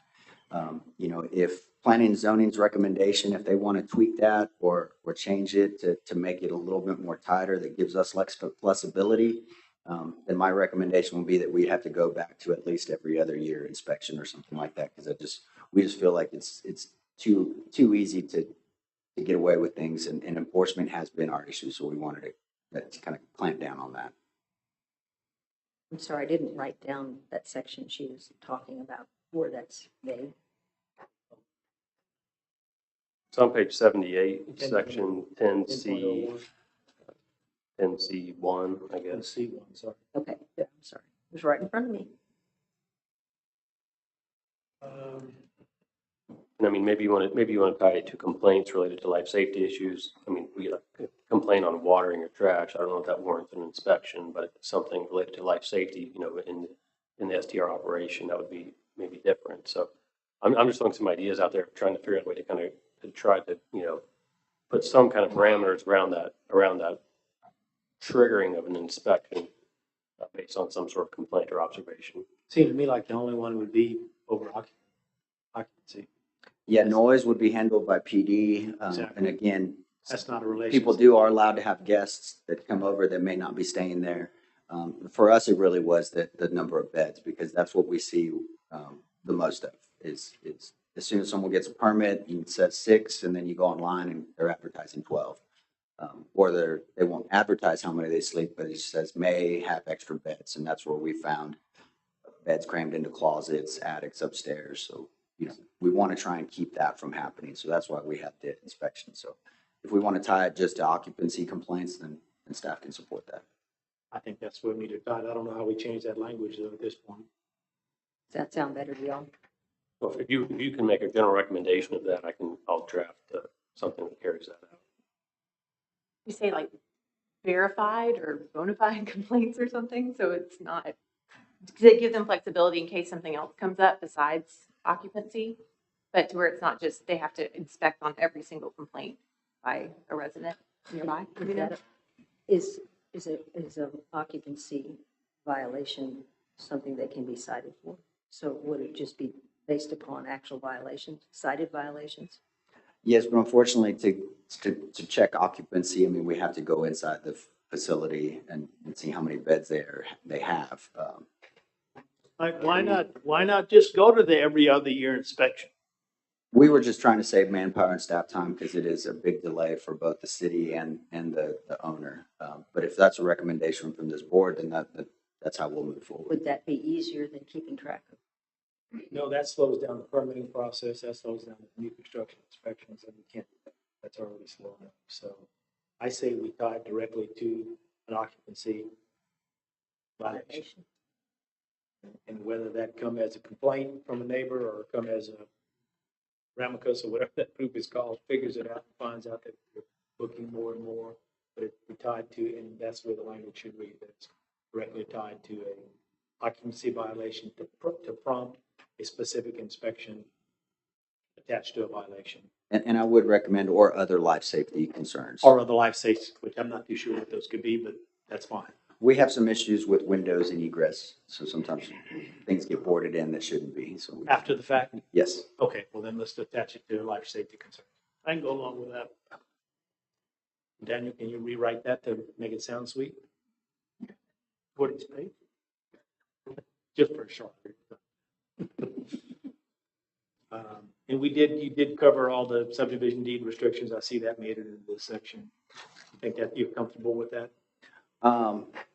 You know, I'm comfortable with it. If I was relying on that to protect me from I wouldn't be comfortable with it. No, it's a civil issue on their part. It's not Yes. our concern. So, but just as long as we address it, so we're not. And we will make some changes to our application process to require something from them stating the status of their HOA, whether it's active or something like that, so we can get approval. The city can enforce the deed restrictions, and we don't really want to be in the business of trying to interpret other, Absolutely. private deed restrictions. So it's really just kind of more than putting everybody on notice that they need to be, if that's an issue for them, they need to be concerned about it. Let's address, I can't remember who presented it, but let's address that 11B about the hot tubs and the time. Is that not addressed in the sound ordinance already? So sound ordinance is sound, whether there's a hot tub or not, whether there's a pool or a fire pit, music, one person, 10 people, that's what the sound ordinance does. But from discussing with the Alliance and what we talked about, that has always been the issue on enforcement is how do we do it? Who does it? Because right now it is the neighbors that's enforcing that through their own volition. PD handles the noise. So when we're having those discussions, we said, that's what triggers our complaints. What happens after Hondo's closes? So in discussing with the Alliance, their thought process was house rules. I think due to two things that benefit them is if they have a guest that is an issue, their business structure doesn't allow them to kick guests out unless they violate a house rule. So if everybody has different house rules, it makes it very difficult for uniform enforcement. By doing house rules from the Alliance standpoint, it gives them a little bit more protection, more teeth to control their residents, puts everybody on the playing field. And we think that benefits us by generating less complaints, which again is one of the major issues. So I think Daniel would probably like to discuss some of those house rules. That was taken from a recommendation from the Alliance that we felt was comfortable that we could put in there. But I'll let y'all discuss that. We did see a benefit, but again, this is operational for STRs only, so it would not apply to individual residential person. Okay, well, then that answered her question. Daniel, you had some questions? I'm not a proponent of having the house rules in there, period. I mean, I think that particularly if you look at the section immediately above that, 11A7, I guess that is. And we already require them to notify their guests, and this is from the existing ordinance now, that they have to notify their guests, they have to comply with all rules, and I mean, however they go about doing that. I've got concerns about some of these proposed house rules. I mean, particularly the first one and the last one, issues with prohibiting gathering of individuals. I mean, if they're peaceful and they're gathering, we can't restrict that.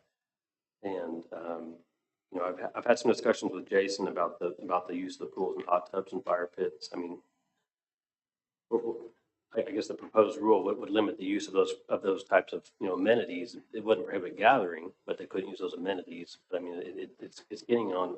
I mean, to me, that's a really thin line. We're starting to walk down on that, and it makes me a little nervous. I mean, I'm not sure that we could withstand scrutiny on those particular provisions. So, and then other issues like they're a little vague. Some of them talks about quiet hours. The quiet hours aren't really the same in all across the city. You know, we've already got lighting ordinances, and we've already got ordinances that address all these activities. I guess is the short reason why I don't really want to. I'm afraid of having conflict between those that already exist and then having some sort of house rule in here that's maybe a little different, and then we've got conflict between the two. It, to me, just overcomplicates it a little bit. So, but if you know, I think Jason sees some value in having some of these in there, and so if you know if the city wants to do that, then I will work to draft them in a way that I think can withstand scrutiny. I don't know that I can support them as written right now. But just for clarification purposes, BI, the house rules, no more than number of occupants permitted. That'll be based on their permit. Each individual house will be differently. But translating this rule into the purest form, that means nobody else can be there than 6, 8, or 4, 6, or 8. Yes, and so again, we didn't develop those. We'd probably tweak it to, if we decided y'all recommended to keep that. I would assume some type of tweak that says occupants shall be limited to the daytime, nighttime, that's allowed by code or by the permit or something like that. Because it's one thing to be there during the day and you have a pool party and your neighbors, your friends come over and there's more than 12. But sleeping there, to me, that's the big issue is just the heads and beds. So, you know, we'll follow P&Z's recommendation on this one. Our purpose of putting this in here as part of the permitting process was to give more teeth to the operators as far as being able to evict those who do not follow. That is one of the benefits. If you are an operator that has these rules, house rules that prohibit, you personally choose to say no hot tub after 11, then you can kick those out. I think the concern is if your neighbor has a hot tub and they don't have that restriction, could you lose business? Does it, you know, kind of create an unlevel playing field? Again, staff's big concern is always just with the sound and noise and kind of some of the issues that derive from late night hot tubs after condos. I mean, that's the big issue. But if this was taken out of here, not part of the permitting process, would that take the teeth out of y'all being able to evict people and still get your deposit back as far as operators go? Each owner can individually adopt their own house rules and give themselves their own teeth. I think most people I've talked to have the house rules. We felt that if that was something the Alliance wanted to recommend, we could accept that. I do agree with Daniel. They do kind of cover, our ordinances cover some of these things, so. Are we not concerned about consistency among all? Well, this certainly does that. Well, I mean, if the Alliance is recommending something, are they proposing to us that everybody has the same rules? Is that a question you're asking me to address? Yes, I am. Please. Yes. Frank Riley, Fredericksburg. So yes, we drafted a series. I think you all should have received it today via email. It was a draft recommendation of house rules. We also sat down with the major reservation companies here in town as well. The simplified version that you're seeing in the ordinance came from the res companies. So we are trying to drive consistency across individual property owners along with reservation companies. So to Jason's point, it's a level playing field. We're consistent in our rules and inconsistent in our enforcements. Thank you. So, do you expect all of your members to apply or to sign on to this? What if they don't? We don't issue contracts for our members to sign, so we're not a legal organization. We don't have a compliance component to our organization. We are trying to drive best practices in the industry, and the majority of people that are in our alliance, I believe, will follow it.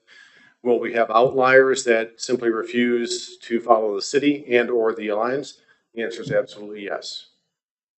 Well, the question is, I think where Tim was going, at least that's where I'm going, is that, is it necessary then that it become, house rules become part of, with rules specifically stated, become part of this ordinance? You know, I think Daniel has a great point here. I'm not a lawyer, so I would look to him for counsel on that piece. We also have additional legal advice that we can go seek on this matter, but right now I would concede to Daniel. Okay. Thank you, Randy. You bet. Thank you. Well, I guess we let Daniel write it. Take a look.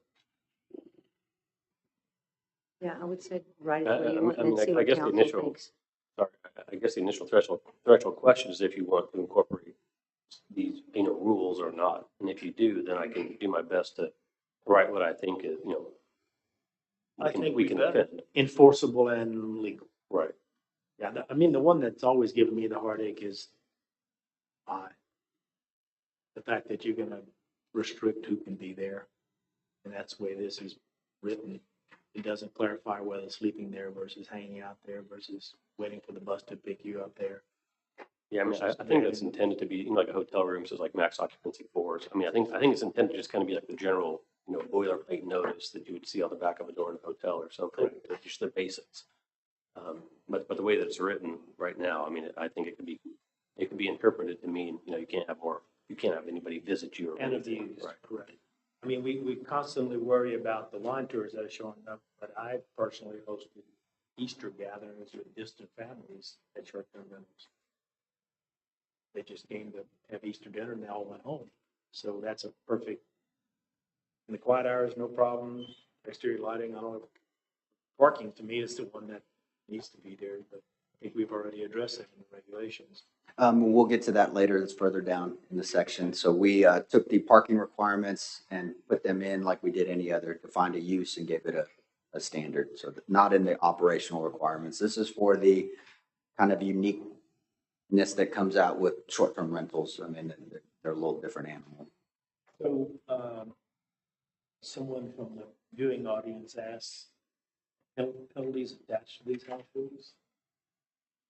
So any violation of our zoning code is punishable by up to daily fines. So any violation of this is, I think the question is probably a violation of these house rules on their end is probably different. There may be fines for their guests, but from the city's perspective, any violation of any part of this ordinance can get you a daily fine. So by stating house rules, by stating section B in this section 11, the city will establish a fine structure, or is it already part of some other fines that are in place? It's sort of, the way I read this section is that the requirements that they have to post the house rules. It doesn't say violation of these rules is an offense. And really these house rules sort of cover things that already are offenses under the code. So I think for the purposes of this section, really the only offense would be if they failed to post the notice, then it would be an offense by the operator for failing to post the proper notice. But, if somebody violates, if somebody doesn't observe the quiet hours, that would really be a noise ordinance violation. But anything in the zoning ordinance anything that you violate in the zoning ordinance, period, from front to back is a Class C misdemeanor, punishable by fine, up to a certain amount. And then we've also created that civil administrative process now, where once that's rolling, you could also be, in lieu of criminal prosecution, you could be civil penalty could be assessed.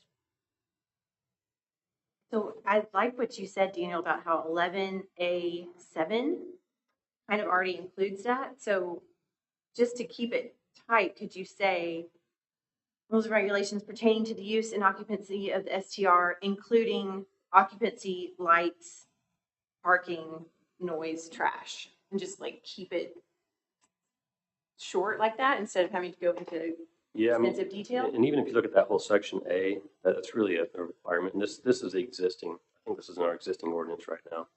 It requires them to post this information in the unit.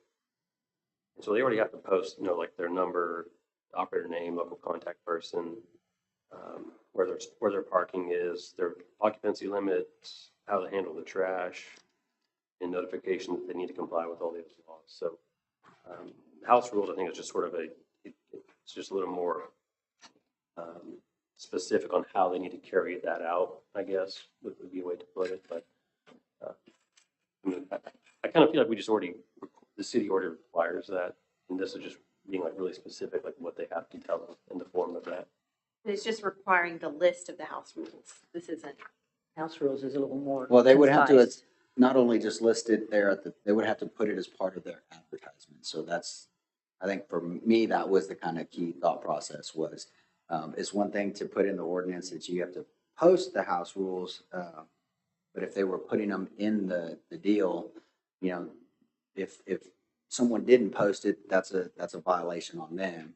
But if they're not posting it and then a guest doesn't know about it, it creates an issue. So if it was in the contract or through the verbal advertisement, at least maybe it would help deal with some of those issues. But again, just trying to find a way to give our code officers as much help as possible because it really is a difficult issue to try and enforce.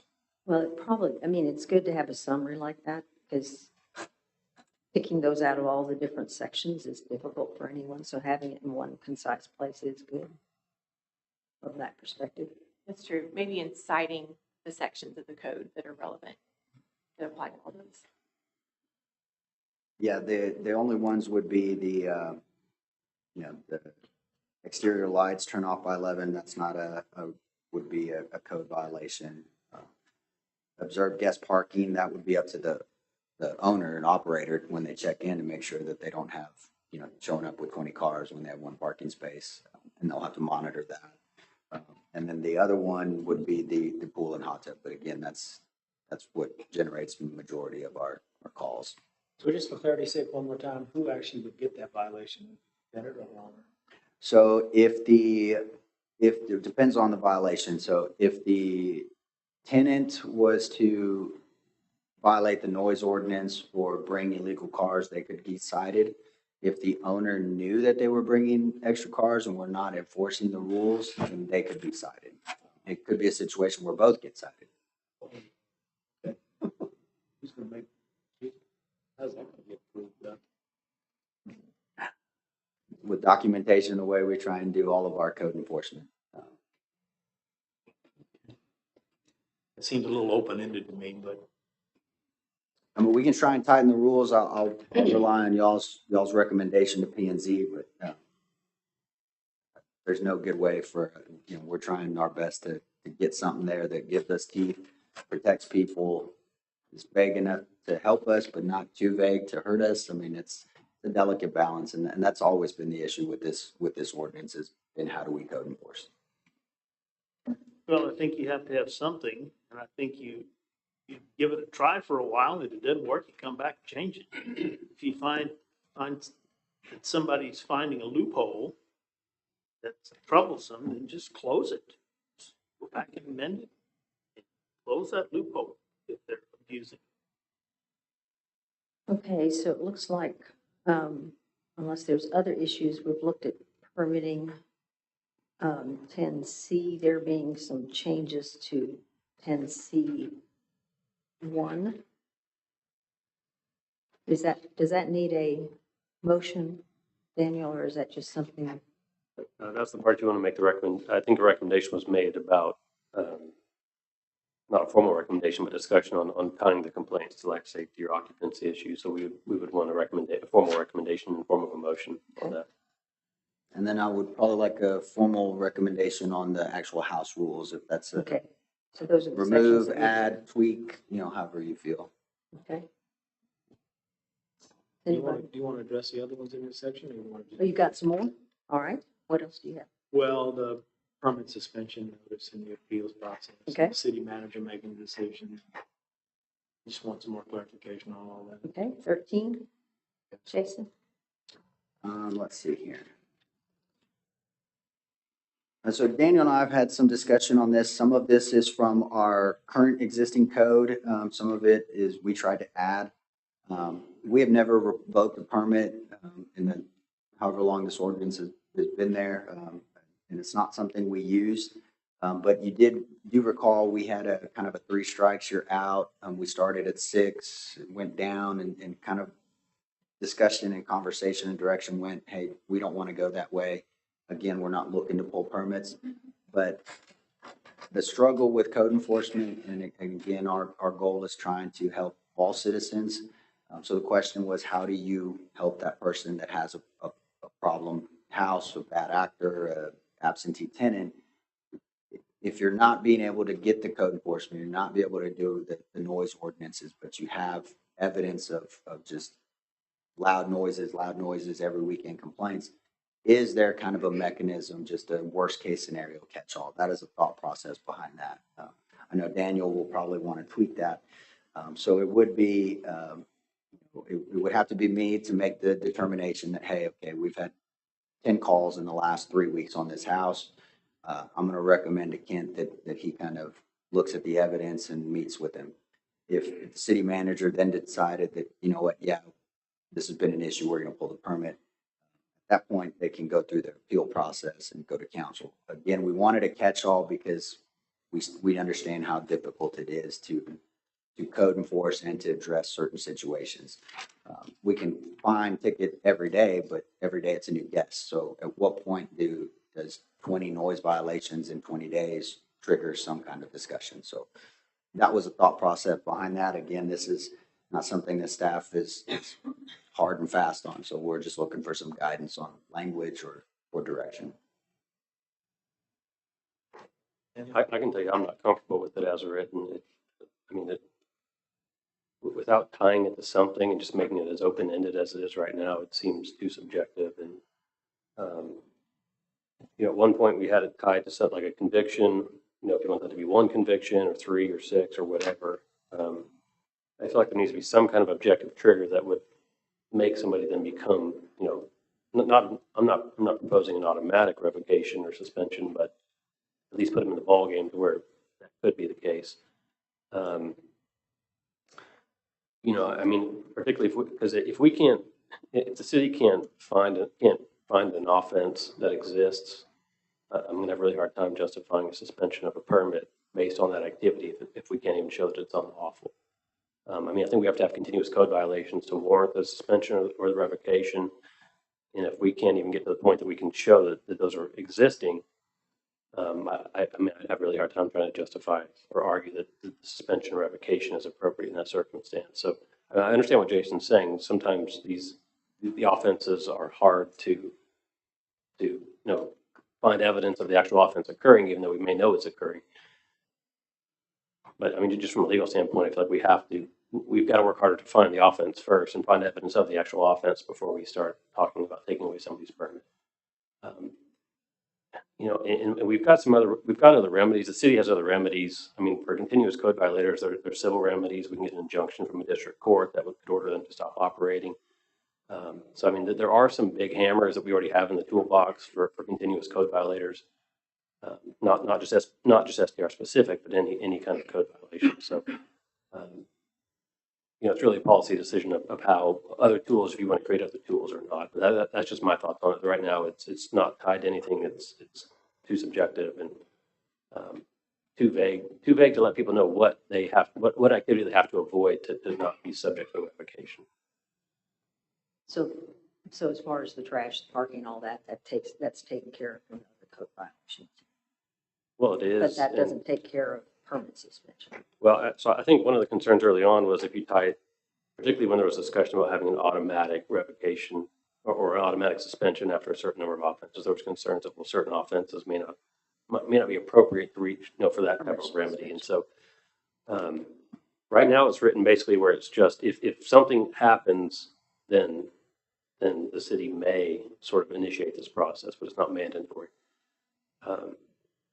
But yes, we've already got ordinances that cover trash, lighting, noise, all of those things. And part of the difficulty has been trying to find evidence of those offenses occurring and prosecuting them. But I don't know that I'm real comfortable with just having sort of an open-ended, opportunity to initiate a process, revoke a permit, or suspend a permit without some evidence of an offense occurring, or maybe conviction or something before you get to that process. Do we have anything for non-payment of hot taxes? I mean, of the taxes?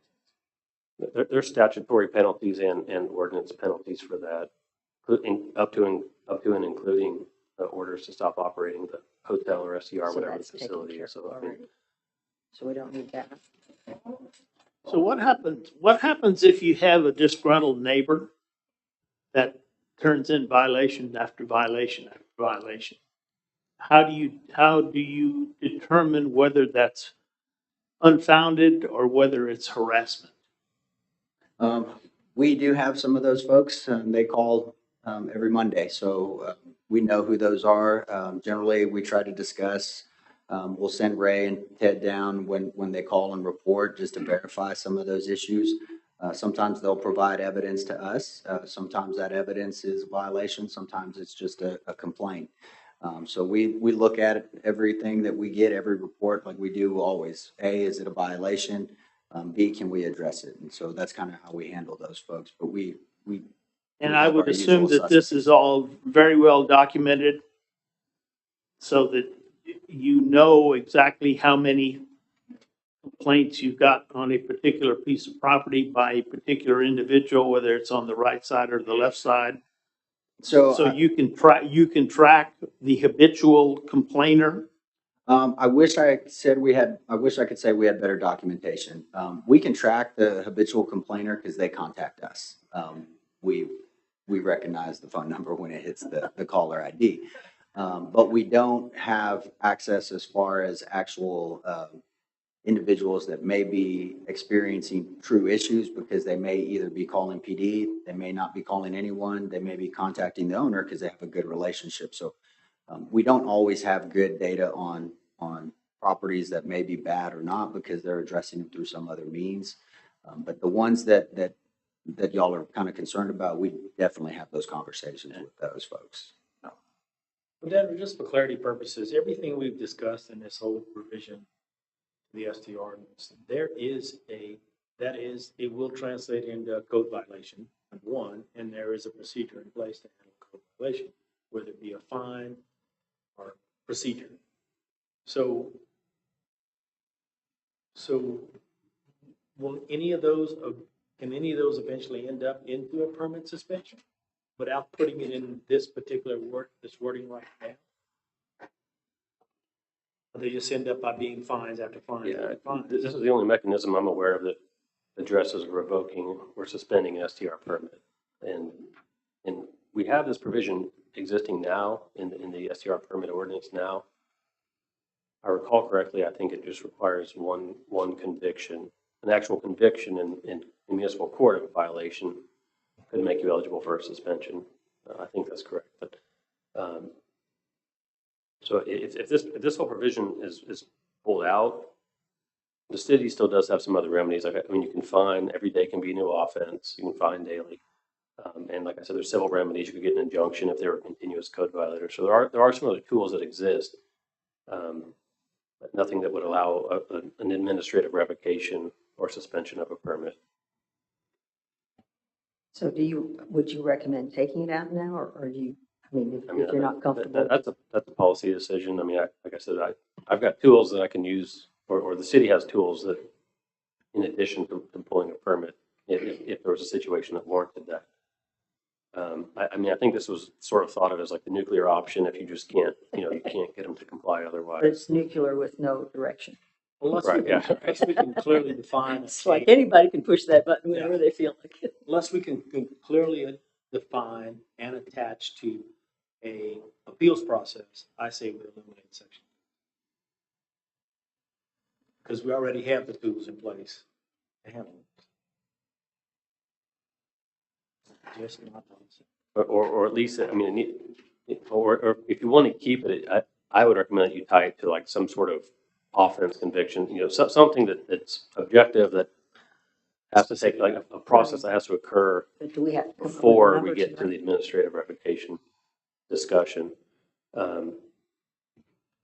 you know, I mean, my thought is if we've got a problem property and we're getting calls and calls and calls, maybe we need to dedicate more and more resources of enforcement to actually, you know, find evidence of an offense occurring before we, you know, jump to talking about pulling a permit from somebody. So again, I mean, it's a policy decision if you want to have this option and this tool in place or not. I can't make that for you. I can just, you know, advise that the We'd have pros to and come cons up of with each a number approach. of violations tonight. So council initially gave guidance 3 strikes out for 90 days, right? And then we said, what about the watering and some of the smaller infractions? And so we talked about having kind of like top tier felonies versus misdemeanors. Where did we go with that discussion?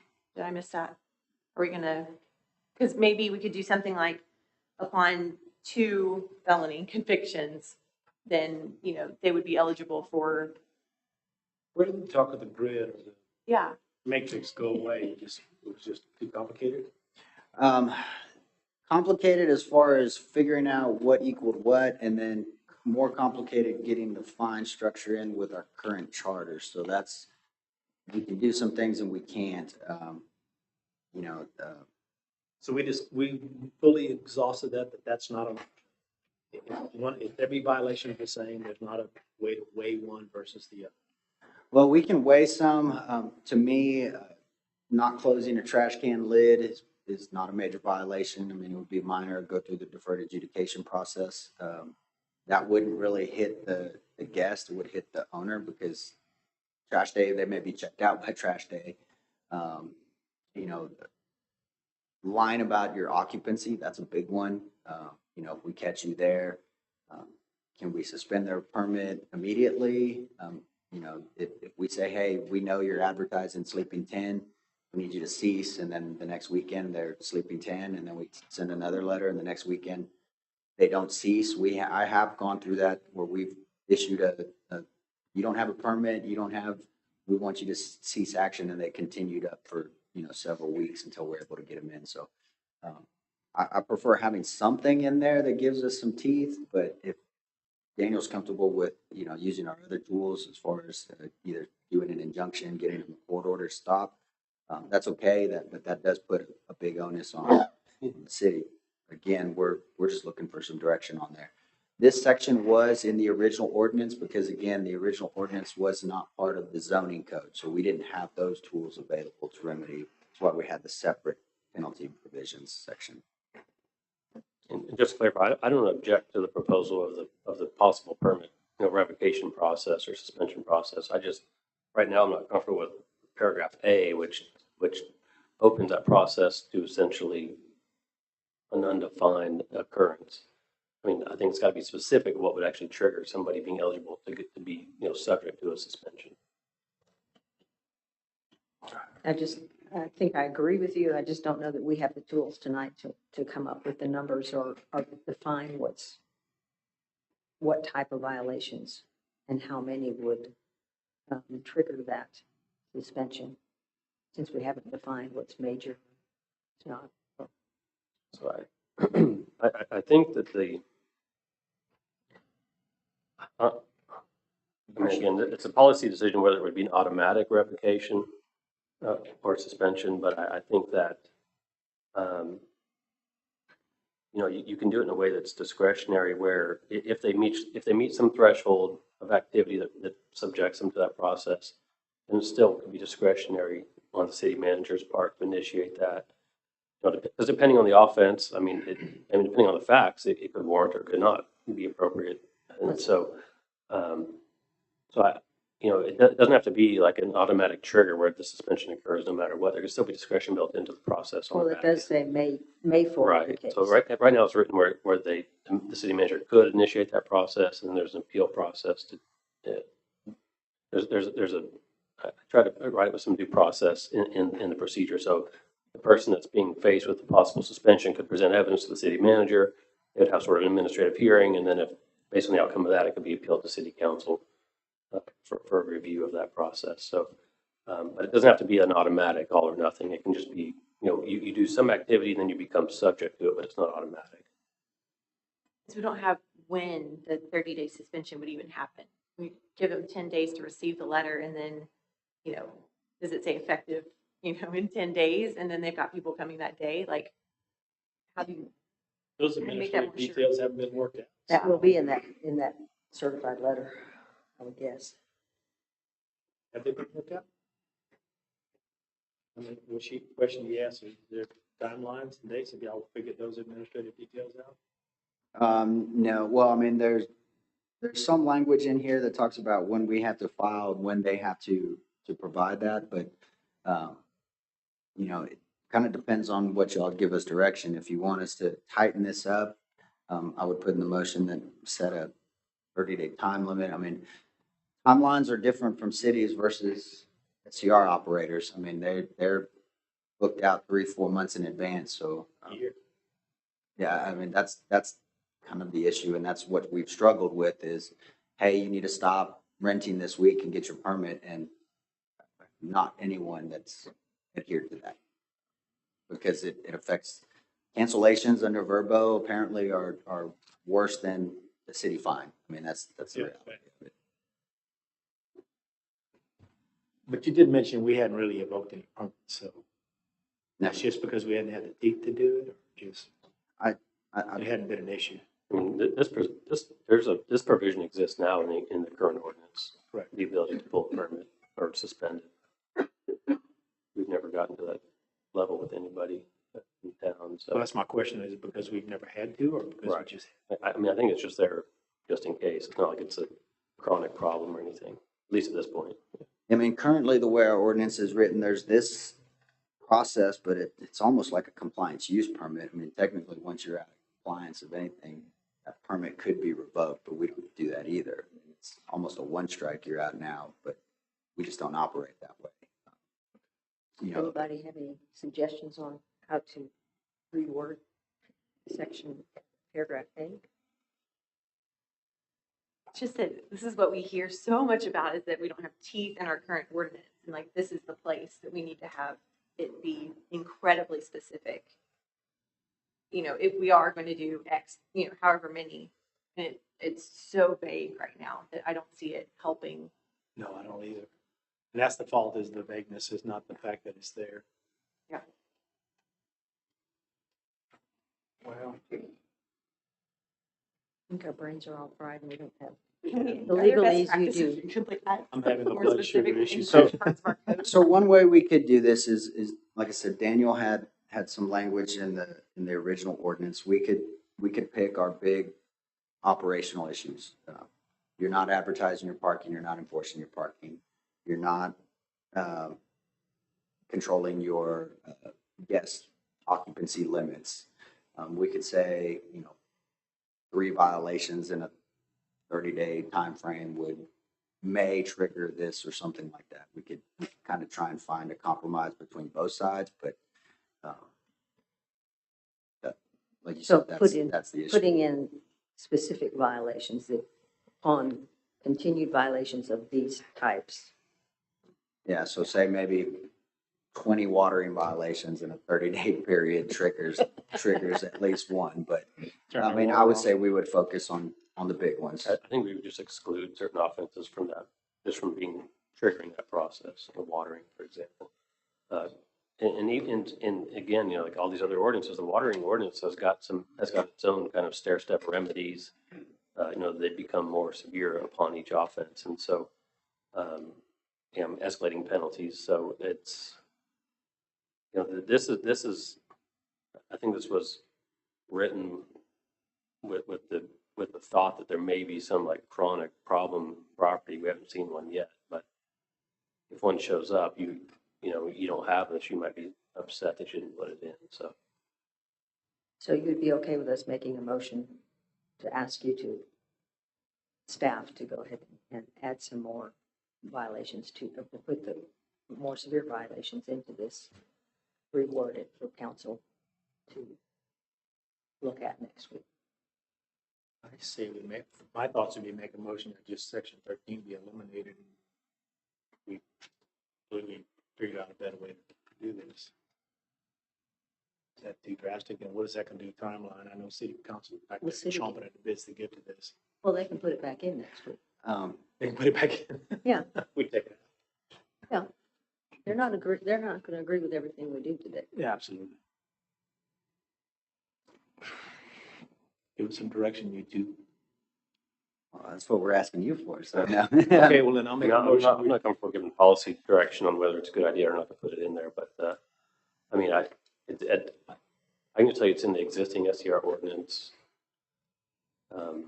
As this is written, I'm not familiar with that Right. ordinance. It primarily controls permitting, but this was part of that. Well, in 2017, the city started actually, when we kind of first started doing it, the more rigid permitting and inspection process for short-term rentals. This provision is in that existing ordinance now. So I'll have to defer to Jason on policy of whether it's better for him, administratively or not to have that provision in there.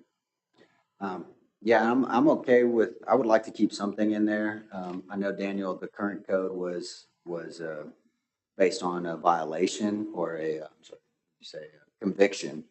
And so a convention may trigger. I prefer to keep something like that. And if we need to say X convictions in X days or something like that, that we could start, 3 noise violations in a month. I mean, you got 4 weekends. So, to me as an owner, you should be kind of controlling that. I mean, we hear that we're going to take control of our guests and sound monitors and do what we can with best practices. So I think best case scenario would be to keep something in and we just find some trigger that would start that process. Again, it is more of a worst case scenario nuclear option than something we'd look to do daily. Well, that's a perfect example that what I'm a little bit unclear about. So say, for instance, 123 West Burbank has a noise violation on a Friday. That noise violation gets issued to the tenant. And then what's the procedure to notify the owner? So when PD goes out there under the new system, we have our Becca system, so they'll know that that's a short-term rental. Owner gets called immediately. Yep, and so they'll let us know. Right now, when they go out for noise violations, unless the guest volunteers that information, they may have an idea, but they don't know for sure. So under the proposed ordinance, we would get the guest would be cited for the noise violation, and we would get a report stating, hey, this STR had a noise complaint and this ticket was issued on this date.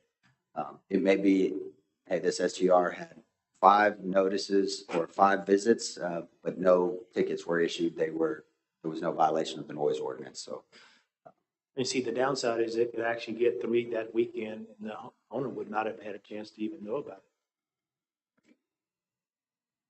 it. So it kind of sounds very bureaucratic, sorry, but like, Jason, you could forward it to Kent to consider a permit. So maybe we could like clean that up a little bit. Like, in addition to the levying of fines for infractions, failure to take corrective action to remedy chronic violations, leave it to city council if they want to do 3 convictions in a 30-day period. Permit may be suspended for 30 days. And do we necessarily have to worry about all the appeals process here now? Just have that as the nuclear option as a may to keep it short and sweet, and then that can be handled in a permit or something.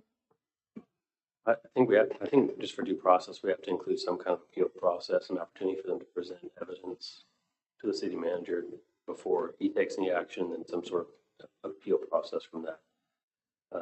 So I'm looking at the current ordinance, and it just reads, upon conviction for a violation of this article, the city manager may suspend short-term rental permit issued for the same short-term rental where the violation occurred. So it was. That doesn't describe an appeal process. That just goes to the city manager. He makes a decision. Right. Well, and so he has to notify them, and then they have like a period of time they can appeal it, and then they can appeal it to city council after they have their hearing there. So may suspend the permit for 30 days within the next 90 days or something like. So there's a time frame. I mean, typically if you appeal something, it stays the process, so that the suspension wouldn't be effective until after they've exhausted all their appeals. We can clarify that in there. It probably needs to be clarified in there.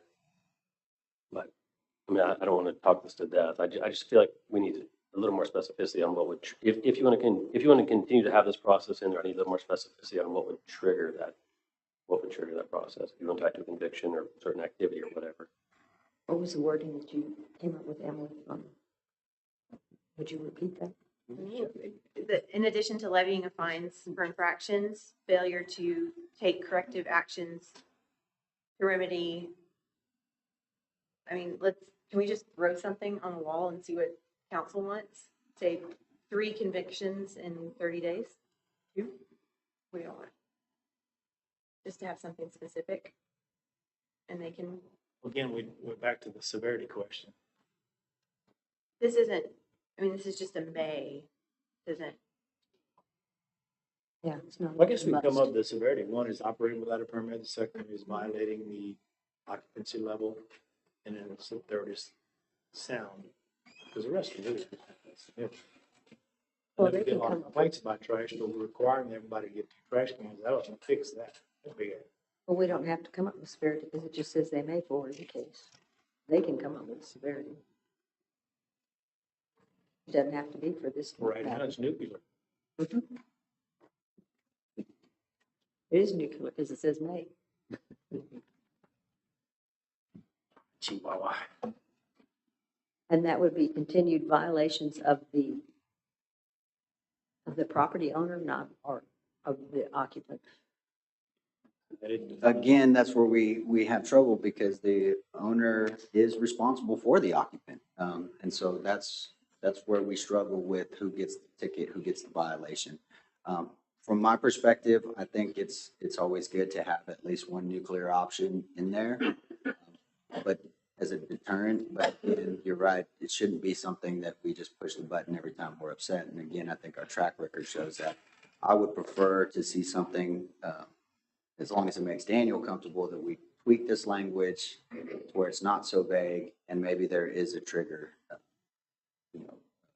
violations, continued violations, or X violations of occupancy or something like that that's set in stone, failure to adhere to the ordinance, failure to cease operations when we send you a letter. I mean, to me, those are big ones because especially when we've done it for, hey, you failed your inspection, you don't have smoke detectors, and that's, Monday.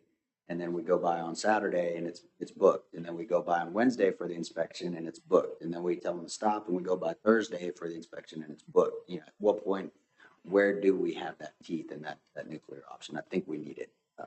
So are you wanting us to come up with those recommendations tonight, or is that something that you want to think about and come up to recommend to council on Monday? I think the policy decision is if you guys are comfortable with the nuclear option or not, that's your discussion. If you want to take it out, then by all means recommend to take it out. If you're okay with leaving it in and you want us to tighten up the language to make it not an automatic trigger, but a possibility after X amount, then I would say recommend us to look at that language and we'll take that to council. I'd like to see the nuclear option in place, and I would like to see what they come up with as a trigger. So those things you listed, like occupancy, failure to Pay hot tax. failure to have a permit. No. Yeah, just say repeated. Noise. Yeah, those repeated violations may. And then it could be a deterrent. It's not like you have even prosecuted people to that extent. Right. I mean, our goal is always voluntary compliance because that's the easiest way to get compliance. And so, if I'm working with Randy on an issue, then and he's working with me, hey, let's work together. If it's someone that doesn't want to work with us, then we can say, okay, you've got X more violations. If you continue to do this, we may have to send this to the city manager. I think it's more about options than anything else. I think you only have to test it once, and everybody will get the message. But you got cohesive. But well, we do have remote owners that even know this is happening. Yeah, well, that's true. So, but I bet work to get around. They do know. They got a letter. We sent one to everybody in town. So. All right, so we have 3 items then so far that All right, well. We have to make motions on. So can we do just that? Can we leave a new, but can we make a motion and have them work on the trigger, To leave it in there and ask them even though we're not knowing what the trigger is? to Yes. come up with triggers for council. Then Doesn't wind up with it anyway. If that's, I will make that motion if somebody can figure out what it is. So, this was the biggest, deal. So, we discussed about just cleaning up the language with typos and consistency and notwithstanding the last sentence. I think we can do that.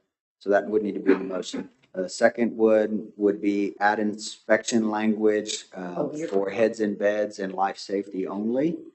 Well, you're doing all. The house rules. Oh, he was just talking about 13. Are you No, gonna he's do just all going of them? over all for Yeah, that, for I our know. motion. He didn't know what the motion was. You're gonna do them all. I know. Were you gonna do all of them or just one of We can do them all. them? Okay, Um, gotcha. The other one was house rules, but I didn't get direction on, I mean, you all have to, if we want to add them or keep them out, I didn't get clarity on that one, so however y'all want to go. And then permit suspension language in section 13, should be written, tie the offense, to conviction or multiple convictions based on severity that may result in this process being started. So that's all I have so far. House Any rules. other issues? House rules. I forgot think what we we agreed decided. that we I wanted think to we leave them in decided- there, but Daniel wanted to reword them to make sure they were okay. Our house rules, we decided we're just gonna let the operators take care of that.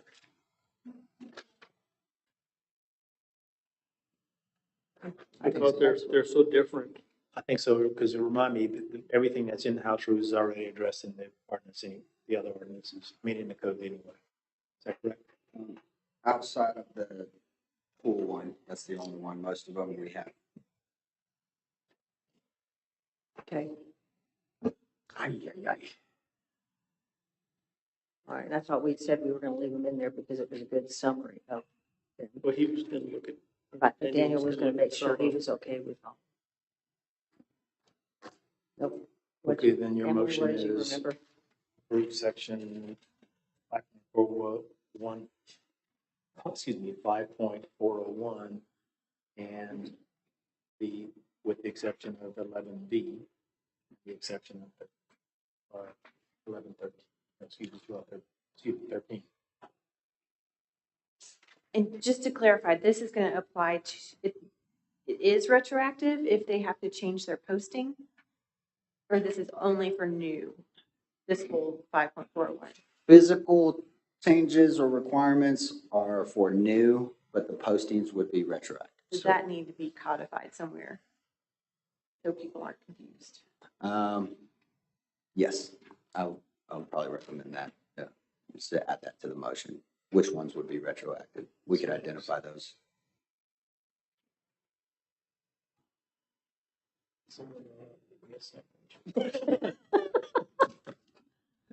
You gonna make that motion, Tim? You just, you know, Yeah, you I'll wanna make make, it. y'all, what, you wanna do them individually, if that's easier? What you make? Yeah, come on. Okay, You've got pretty good. help me out, please. Okay, I move that we recommend section 5.401 be approved and sent to council with the stipulations that on 10CI, the inspections be for life safety or occupancy violations, and the last sentence is removed. And that house rules are cleaned up and legally strong with citations. And Can I just ask, are we just talked about possibly just removing that moving section B out of 11 because all those issues are already addressed in the code? are we They're doing that? not addressed that they should be With the posted. exception of. With the exception of the pools. With the exception of 11B7. Let's leave it. 1 through 6 is removed. Just leave it, okay? Just leave it. Just leave the house rules. Yes. Okay. But clean them up. But clean them up and add citations. And just get rid of the ones that already are addressed. And then 13. 13, permit suspension, notice and appeal. Clean up the process and leaving the may suspend for 30 days, but then coming up with the list of, do you want to list them out? Sure. They are occupancy violations, sound, Crash. Crash and park. crash and parking. Yeah. And failure to pay hot tax or permit fees. And any grammatical or formatting changes necessary. Codifying. Oh, and codifying what is applicable to current operating STRs and what is only for new. All right, have a motion by Emily. I would second that convoluted. Have a second. Second by Jim.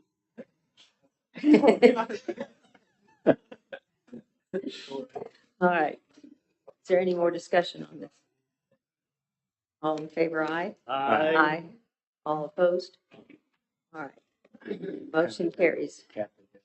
Thank you very much. This was a tough one. Everybody come back. Does anybody need a break? You don't want to just move on? No, let's keep on.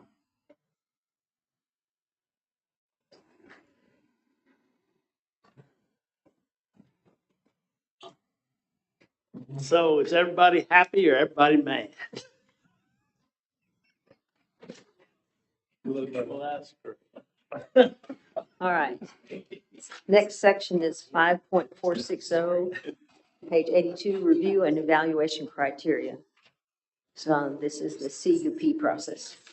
So, Have we done this already? No, we just moved it. Okay. yeah, so we had, it's kind of a weird code. We had the section in 5.4 that talked about conditional use permits, but the review and evaluation criteria was under this section, which they weren't next to each other. So we originally just kind of copied and pasted, put them in there. Y'all made the recommendation, just leave as is because it's a duplicate. So what we have in here is basically we looked at our review and evaluation criteria. We added some of the language on section A that comes straight from our site plan evaluation criteria. Since CUPs generally have a site plan that's associated with them, we felt that it's okay to bring in the same criteria as over. We did make a little bit of change though. No adverse effect with any property within 200 feet. That's your standard zoning notification. The site plan calls out 600 feet, but it also deals a little bit more with transportation, thoroughfare. Again, we're not talking a bunch of 18-wheelers hitting the site, we're talking residential uses, so we think we'll be okay there. The big one was the additional review and evaluation criteria for short-term rentals.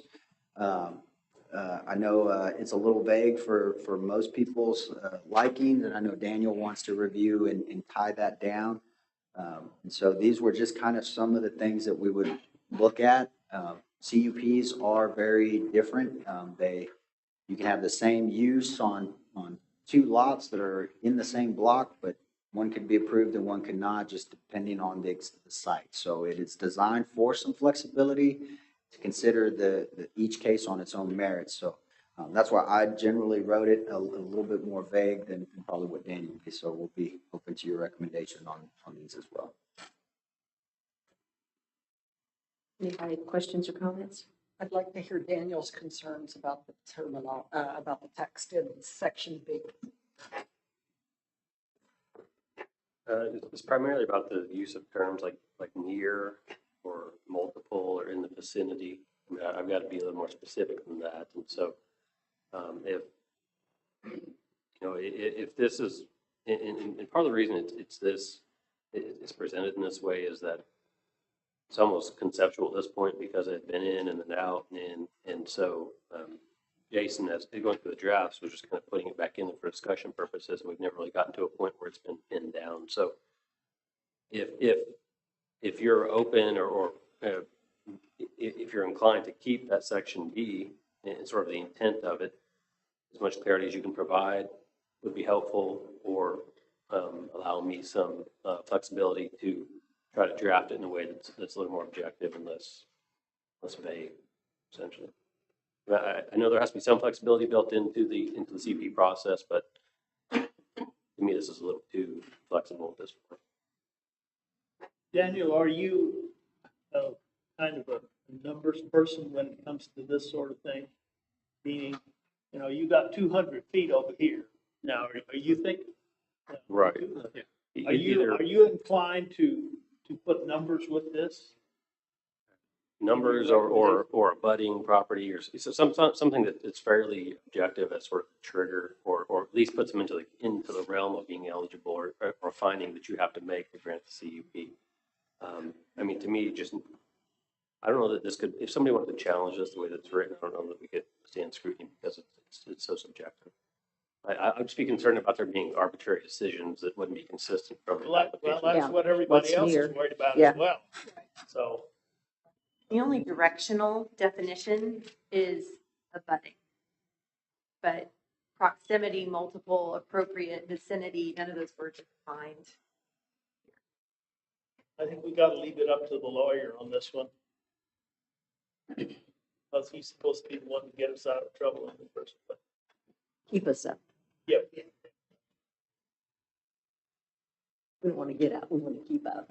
Yeah, I don't have a problem with that additional criteria section being there, but I agree. I think it needs to be much tighter and more specific than what it is right now. So it's either gonna be a budding or it's gonna be a perimeter.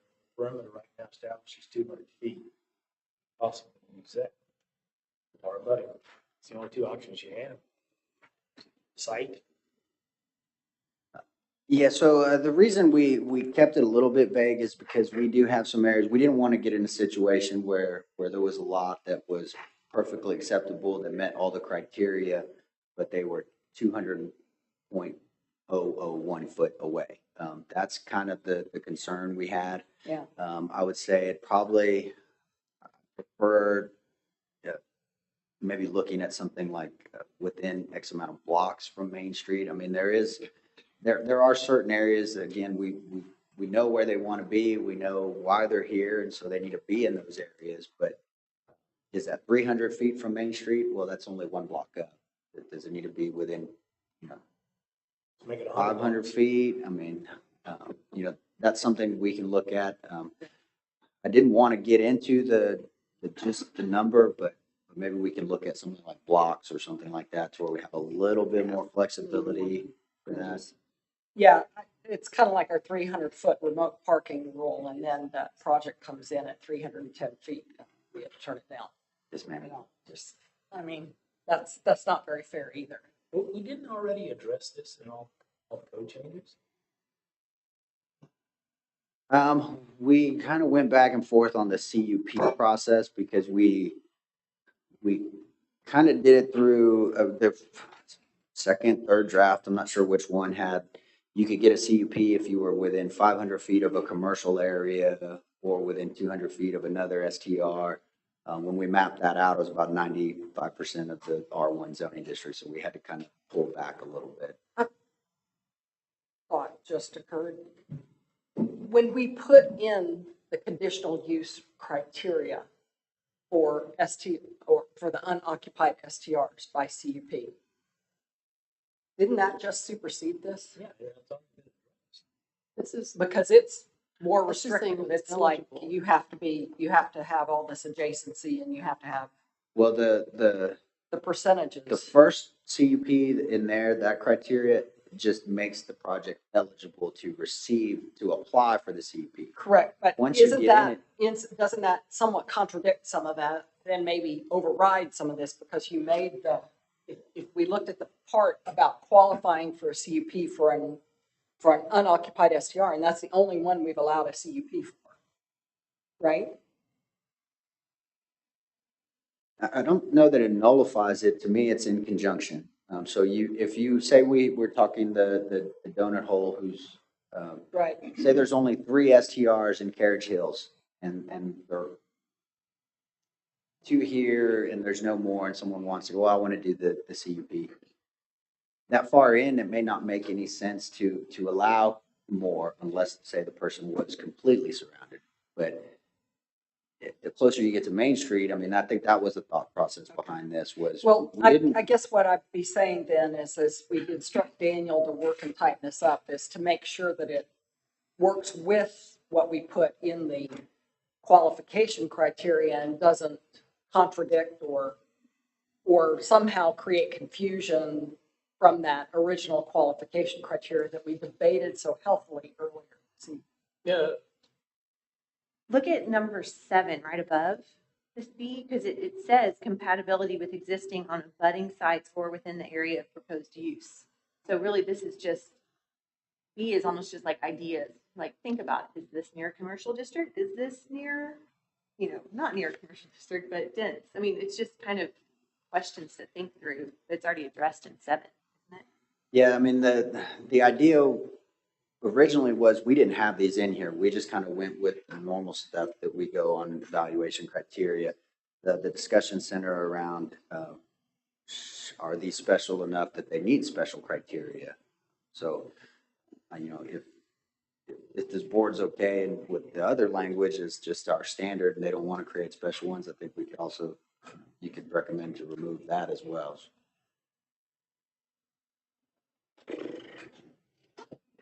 so have we lost sight of the fact that we want to put these CUPs in there in the first place just to get another look-see? Because I think that, in my mind's eye, that's why we have it there in the first place. Just to put another couple of sets of eyes on the application to make sure that we all understand what they're asking for and they understand what the rules are. And we have to decide whether they're pushing the limits or whether what they're asking for is reasonable.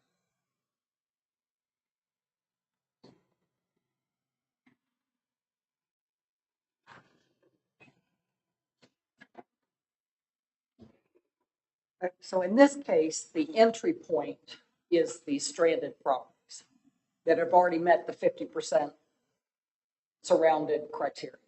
Right. So that's the only population that's going to fall into this bucket of B.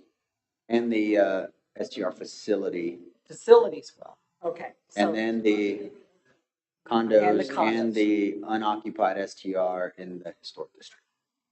Again, we covered. Right, The previous. yeah. Code changes. I mean, we've been approving STRs through a CUP in the historic district since I've got here, and we didn't have any of this criteria in there. So Right.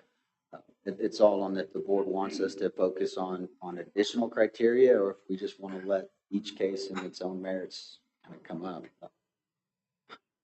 I guess I'm leaning towards let Daniel take a look at it, but we got to look at it in those 4 scenarios. You've got the unoccupieds in the historic district, your condominiums, and your facilities. So you've got 4 potential types that are going to fall in B. How do you write some language in B that is going to apply to all 4? It'll probably have to be specific for each type. Right. Because obviously an STR occupied is not going to have a density concern, but the STR facility will. So you wouldn't put density calculation under that one. Yeah. I'm just looking at it going, now that we've got it back in here, it obviously needs some work. I'm just not sure what kind of work it actually needs. And now we've got 4 different case types to filter through this to figure out how it applies to each one of those.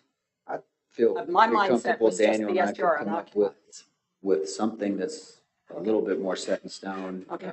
And maybe it's distance, and then we can debate the distance. Council can say, hey, 300 feet is not far enough because that's only 1 block. Maybe it's 6. So I see where these are all good questions to ask ourselves when we're looking at CUP. Yeah. I mean, every one of those is a good one. Yeah. To ask ourselves whether we approve it or deny it. So I'm guessing my recommendation is we leave B in, but we ask city staff to relook at it, look at the 4 types that are going to go through the process that are STR types, and develop some appropriate language to take to city council. is that a motion? Yeah. I can make that a motion instead of a recommendation. You want that as a motion? That's a motion. Second. Motion by Polly, a second by Tim. Have any further discussion on it? All in favor, aye. Aye. All opposed? Just, we're not gonna be able to deal with that. Our brains are almost dead already. So Almost. almost, not quite. All right, let's go to page 8. Now, 5.46, the rest of it, because I just dealt with B. Oh, right. Do we need a motion to accept the rest of 5.46? Thank you. Yes. You were just motioning B. All right. That's okay. I'll move that we approve 5.460, balance of it, other than B as presented. I second. I have a Then we got motion it. by Polly, second by Cindy. Any discussion? All in favor, aye. Aye. All opposed? All right, that one carries. Let's go to section 6.110. See ya. Continuance of non-conforming use. So in this section, there was two major changes. We added the language that you cannot enlarge a non-conforming use without the approval of a conditional use permit. We added this in there because in different sections of our code, you can actually use a CUP to enlarge a commercial use, but you couldn't do it to enlarge a residential use. So we wanted to make sure that any non-conforming use was covered, so that's why that's there. And then we created a couple exceptions for the discontinuation of a 90 days. And those were that the use is suspended for repairs, modifications, other similar situations. Again, voluntarily cessation of the use, that's the key term. And then the owner of the home utilizes the property as a personal residence for a period not exceeding more than 1 year. So the winter Texan, that 6 months they're gone, they could rent it as a short-term rental without losing their non-conforming status. What administratively are we gonna do, or you guys doing to trigger those notifications? You just gonna rely on the new program? I mean, yes, so we unfortunately, we are going to have to, unless we're willing to invest, in 20 code officers, PD, full-time. Most cities that are size that have this many STRs have a team of at least 3 to 4 dedicated. That's all they do is short-term rentals. So I don't know that we're there yet. But on something like this, we'll monitor hot collections. So when we see that there's nothing paid in a quarter, we'll reach out to them, do their investigation. Obviously, folks are going to have to provide some evidence that they were actually living somewhere else and that they're not just renting an STR. But that was one of the concerns that came out, and we wanted to try and address it as much as possible. What's the dates on that again? Is it 30 days or is it? 90 days. 90 days. Is there anywhere where it defines the 90 days? Like, is it from, like, if someone's selling a house, it's from the day they bought it? From the date the use stops. So the use, Say that The date the use stops. So if the previous owner didn't pay any hot for 89 days and the new owner bought it on the 90th, better check the hot records because he could be buying a property that lost its So non-conforming if use. they actually put it on the market and didn't sell it for more than 90 days, decided not to rent it during the time it was listed, they could have lost it even before. Yep. And how do we address temporary, long-term, like winter Texan? Those usually stay for 90 days. Don't pay hot taxes, but they how's that addressed? And that'll have to be up to the individual owner. If they are a non-conforming use, I probably would not be renting my property for 90 days. I mean, that's a business decision on their end. If they want to rent to a long-term tenant and sacrifice their short-term rental permit, that's their decision to make. I don't know that really belongs in the code. Because this is a non-conforming use, we didn't want to write a whole bunch of special exceptions because we do, just like every other non-conforming use. They want them to go away, don't we? They either go away or they convert, one or the other. I mean, because there's a benefit to having winter Texans here in November through March. One is that it's not a short term. Two, it's good citizens. I don't see why we penalize that. Well, we're not penalizing them. We're giving them, we wrote an out specifically for them. If they own the home, he's talking about if they're renting. I'm talking about if they're renting it. I mean, I rent my properties in Port Aransas to Winter, Texas, for the 1st of November all the way till sometime in March. That's the scenario I'm kind of. I think that's probably a better scenario with a new land use and a new definition. I don't know that, that's to me is not a short-term rental. That's really kind of what we're talking about. Well, there is a short-term rental. As soon as those Winter Texans go back, it converts into a short-term, goes converts back to clubs.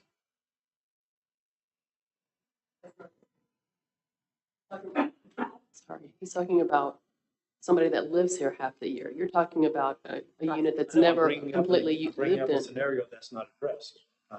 I wish I could have addressed it all scenarios, but we just didn't think about that one, honestly. I never thought about kind of a reverse Winter Texan. I mean, It's a very popular thing.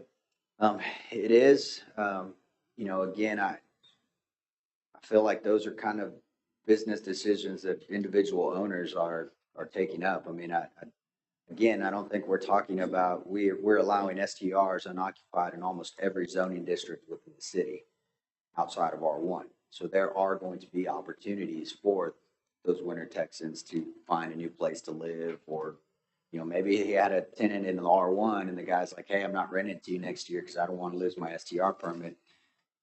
But call Randy and he's got a place in a C1, it won't be an issue. I think we're given as many options as possible when it comes to abilities for people to do short-term rentals. So I don't know that that's a pretty narrow group that I'd be writing to. I think It that's used to be a big group. It probably is now because of financial advantages that made it short-term all the time. I was just trying to come up with an option to relieve some of that pressure on the short-term. I think that's what the other zoning districts are for. I think are those opportunities, because again, that STR occupied is going to be a viable solution in R2 or any other district. Okay. I'm playing devil's advocate.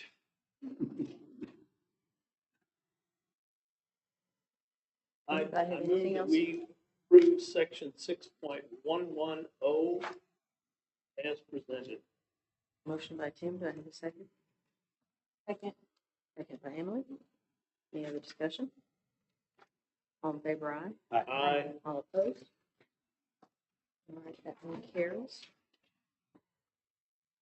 So this section is special front yard regulations. We included 35% impervious cover limit on that. This is a standard regulation you see in most cities, and it protects, keeps someone from putting a concrete driveway to park 10 cars from one property line to another. So, That applies to new permits. I'm sorry? Applies to new permits, all zones. Yes. Now, if existing permit holder decided to expand, add a bedroom, then they would have to expand their parking to go with it, and then they would meet this new. So, yes. Anybody have questions on this one? I'm good with that. I make a motion we approve 7.320 special front yard regulations. A motion by Jim, a second by Emily. Any discussion on this one? All in favor, aye? Aye. All opposed? All right, that one carries. Let's go to section 3.330, special side yard regulations. Special side yard regulations, this increases pools to 10 feet from the water's edge. And then hot tubs and fire pits are 15 feet. And then fire pits shall, and that's for open smoke. We may need to clarify that in the ordinance. Gas fire pits, the code does allow those setbacks to be smaller. Really, the thought process was the open flame, the smoke and burning that becomes an issue to the neighbors. So. I think we just leave it as it is because it's also gathering noise. Okay. Remind me, are these sections only applicable to STRs? Are they? No, this is. This is broad. This is. Yeah. Everybody. Okay, everybody. Okay, got it. New stuff, correct? Not existing. Yeah, no. Now, if you have a hot tub and you replace it and you pull it out, then just like an accessory structure, you remove it, new one comes back, it's got to be in the right location. Okay. I make a motion we approve 7.330 as stated. Wait, can we say that ordinance number is 2021-36, the new fire pit fire code? Did you find that? Right there. We probably actually want to reference, you would actually want to reference the section where it's actually codified, and it's, so the ordinance number is the ordinance that was adopted by the, by council, but it'll be codified into, I don't remember what the section is, it's under fire protection or something, but we can reference that section. Thank you. All right, the motion by, was that Emily, you seconded? Okay, She just confused me. all right, I have a motion and a second. Any other discussion? All in favor, aye? Aye. All opposed? All right, that one carries. Let's go to page 89, section 7.340, special rear yard regulations. Pretty much the same as the side yards, they're just a little different on their measurements and distances. I move we approve it as presented. All right, motion by Tim. Second by Cindy. Any discussion? We get a chance to revisit this later and get to 8.270. 27. You're referencing it in this section, but I'm a little fuzzy on what 8.2 was, so let's just wait till we get there. Roll date. you wrote it. I've rewrote it like 5 times, so I'm a little, sometimes I go back and forth.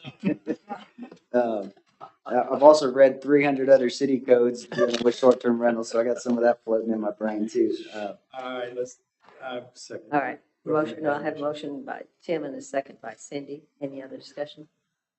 All in Are we favor, gonna aye? request a cleanup of that reference though, to make sure it's correct? Yes, and we had it in there as a placeholder for that. So Oh, wait a minute, hold on. All in favor, sorry. aye? Aye. All opposed? All right, motion carries. Section 7.710, measurement. So this one is to clean up some of our language in our code. Decomposed crushed granite gravel shall be counted as impervious cover.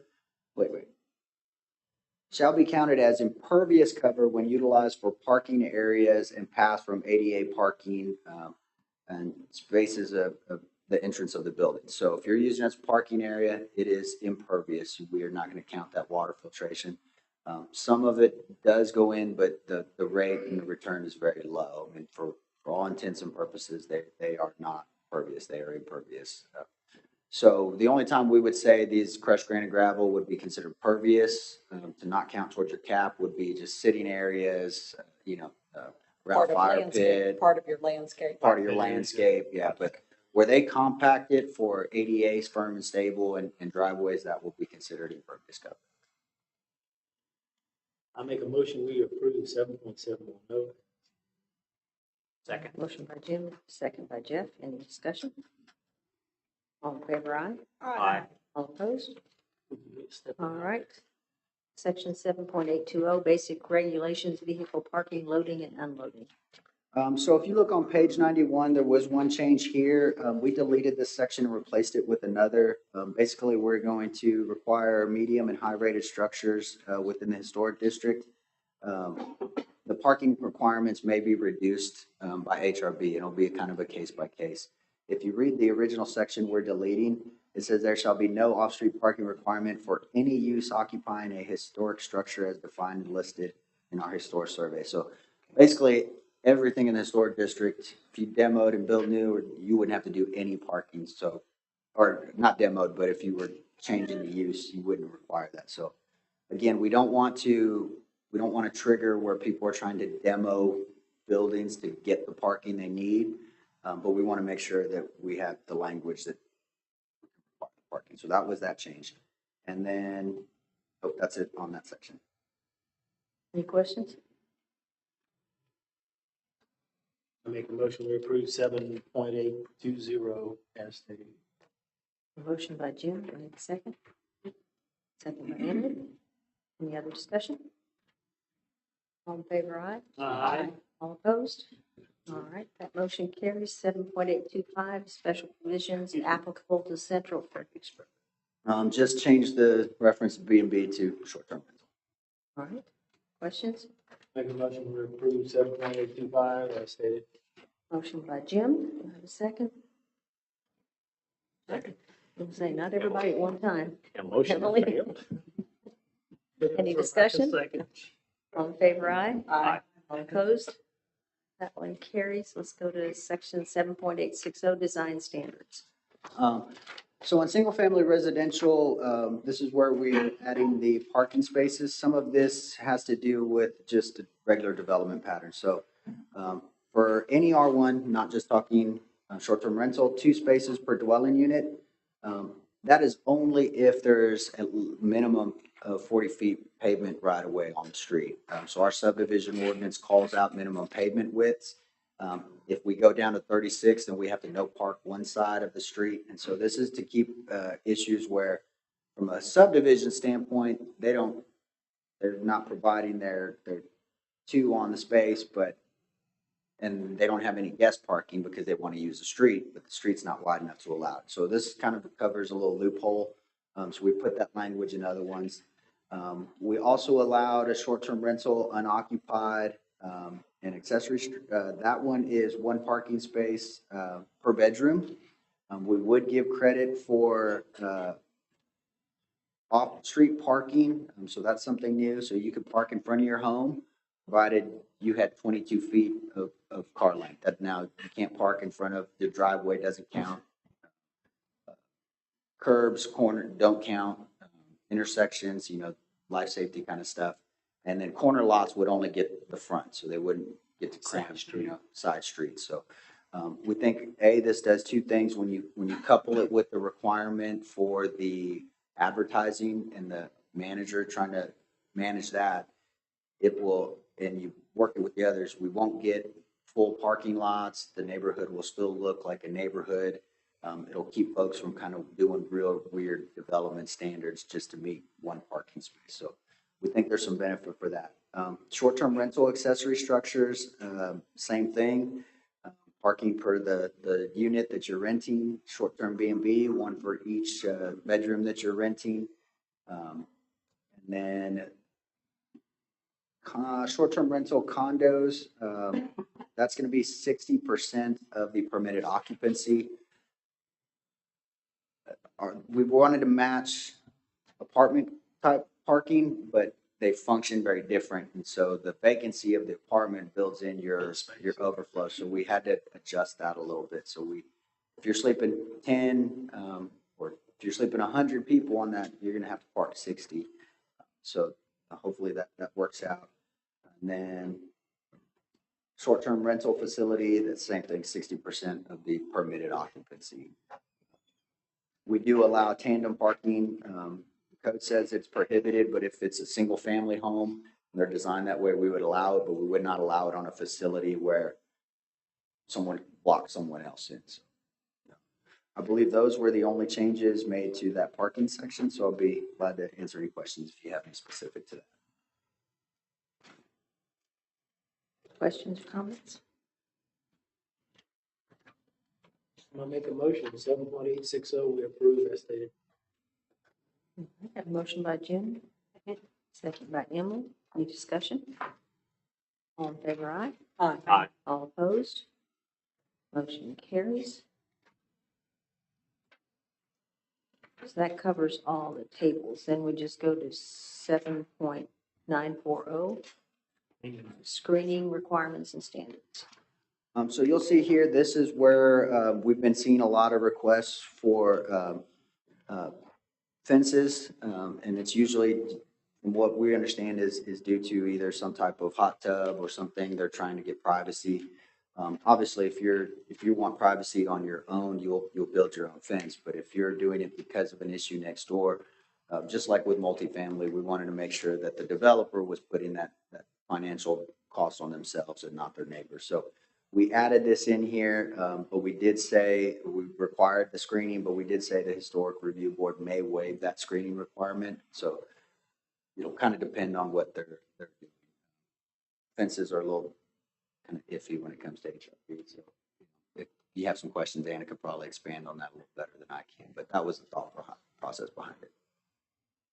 Okay, thank you. So what could possibly happen is we could acquire it and they could Say no. say no. And then council decides. No. It's just the only exceptions in the historic district. We review fences in the historic district. So especially because we've been seeing the request for a lot of 8-foot fences. So when a one comes through on CUP and it's in the historic district, it comes in front of us. It would be, we've had some of these before. Yeah. We'd go through and depending on when the timeline hits, one would be conditioned on the approval of the other. So we did that with the one on San Antonio recently. Right. HRB had put some conditions on there. And they And satisfied them. and then we went and we challenged the fence, said it needed the fencing and it needed to be taller because of the screening from the R1, so. How are we gonna handle that? I mean, we'll just be able to handle that by going back and forth between the boards going forward. We'll get the recommendation from HRB and then move forward because this will be specifically on a conditional use permit. That may be a factor that is an issue, especially say it's someone that meets the new criteria, but maybe they have a neighbor that is not wanting to do one. And like we saw, can you turn the building? Can you move the structure? Right. Hopefully there wouldn't be a need for a fence if people were being a little bit more thoughtful on where they were putting those facilities. So I think with the setbacks and some of those changes, hopefully it'll lessen the strain, the strain on the historic district. But I mean, I don't expect us to run into a ton of those, so. Okay. All right. And do y'all allow, right now, so we are requiring fencing, the screening for all of the STRs. Right. I mean, is it palatable if it's not visible from the street, if it's a step down or is? Yeah, generally, I generally approve most rear yard fences, but there are exceptions, especially if it's a corner lot. And yeah, and the 8 foot and the wall versus a fence versus, we're seeing rock walls and stucco walls and. I mean, At we're 8 foot. definitely guilty. We've sent some back. Why? It's because we had neighbors concerned. That's why I went through the CUP process. So what about if the neighbor that it's going to impact doesn't want it? They don't want the fence?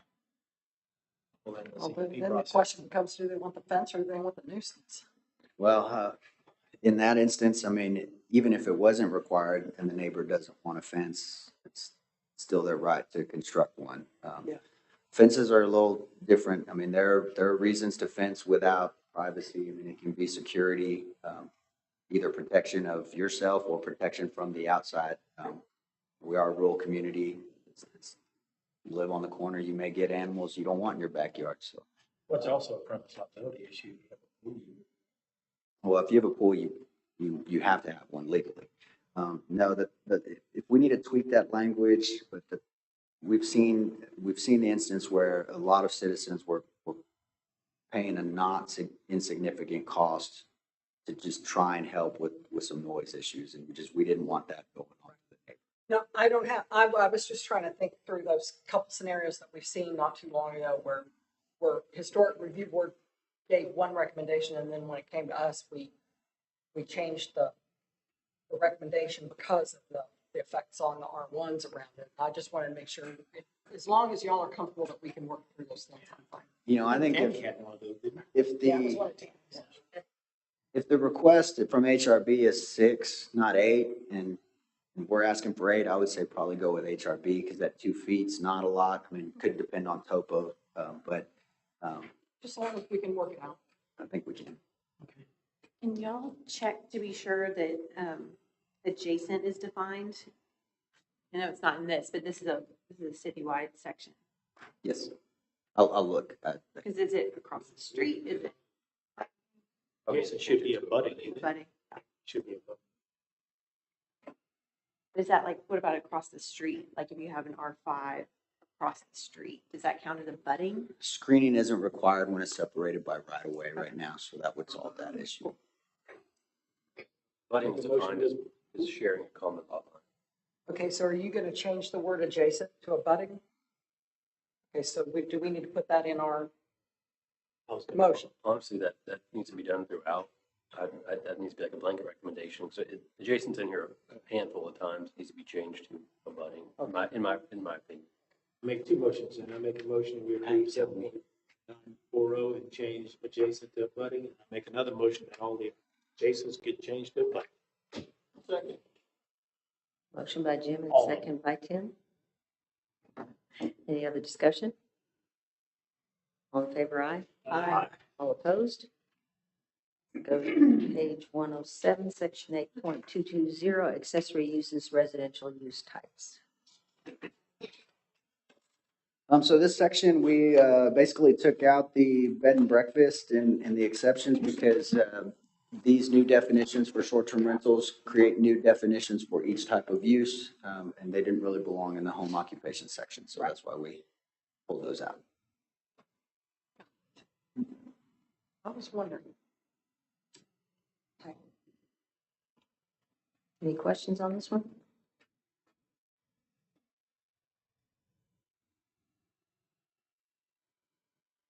Anybody ready for motion?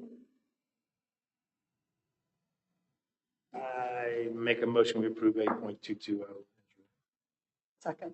Motion by Jim, a second by Polly. Any other discussion?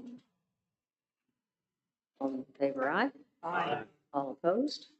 Motion carried. Think we're done? Did we miss anything? Good Anybody Lord. keeping track? I think that's We everything. did them all? I know, that's right. That's exactly. She said it's only 8:30. It just feels like 11:30. Anything else? You did a good job. Thank you. Oh, y'all did a great job. The work y'all have done. Thank y'all for all So your when hard does work. this go to Whoa, council? whoa, whoa. Are we done with the meeting? No, when does this go to council? Oh, Monday. Monday night. This Monday? Is it a 6 o'clock meeting? Yes. Is it gonna be here? Here. Oh, there's not gonna be enough room. I make a motion, we resign. Okay. Just do another, but a reminder, we do have a regular meeting next Wednesday, Oh, good everybody. Lord. Yes, don't forget, those packets will be going out on Friday, maybe Saturday, just being honest on workload today, so. Thank y'all, everybody. Thank everybody for staying. Yes, thank you. We should be giving awards for little stickers to people who stayed all night. All right, motion to adjourn? Motion by Jim, second by Polly. Any discussion? All in favor, aye? Aye. All opposed? All right, we're still on. That's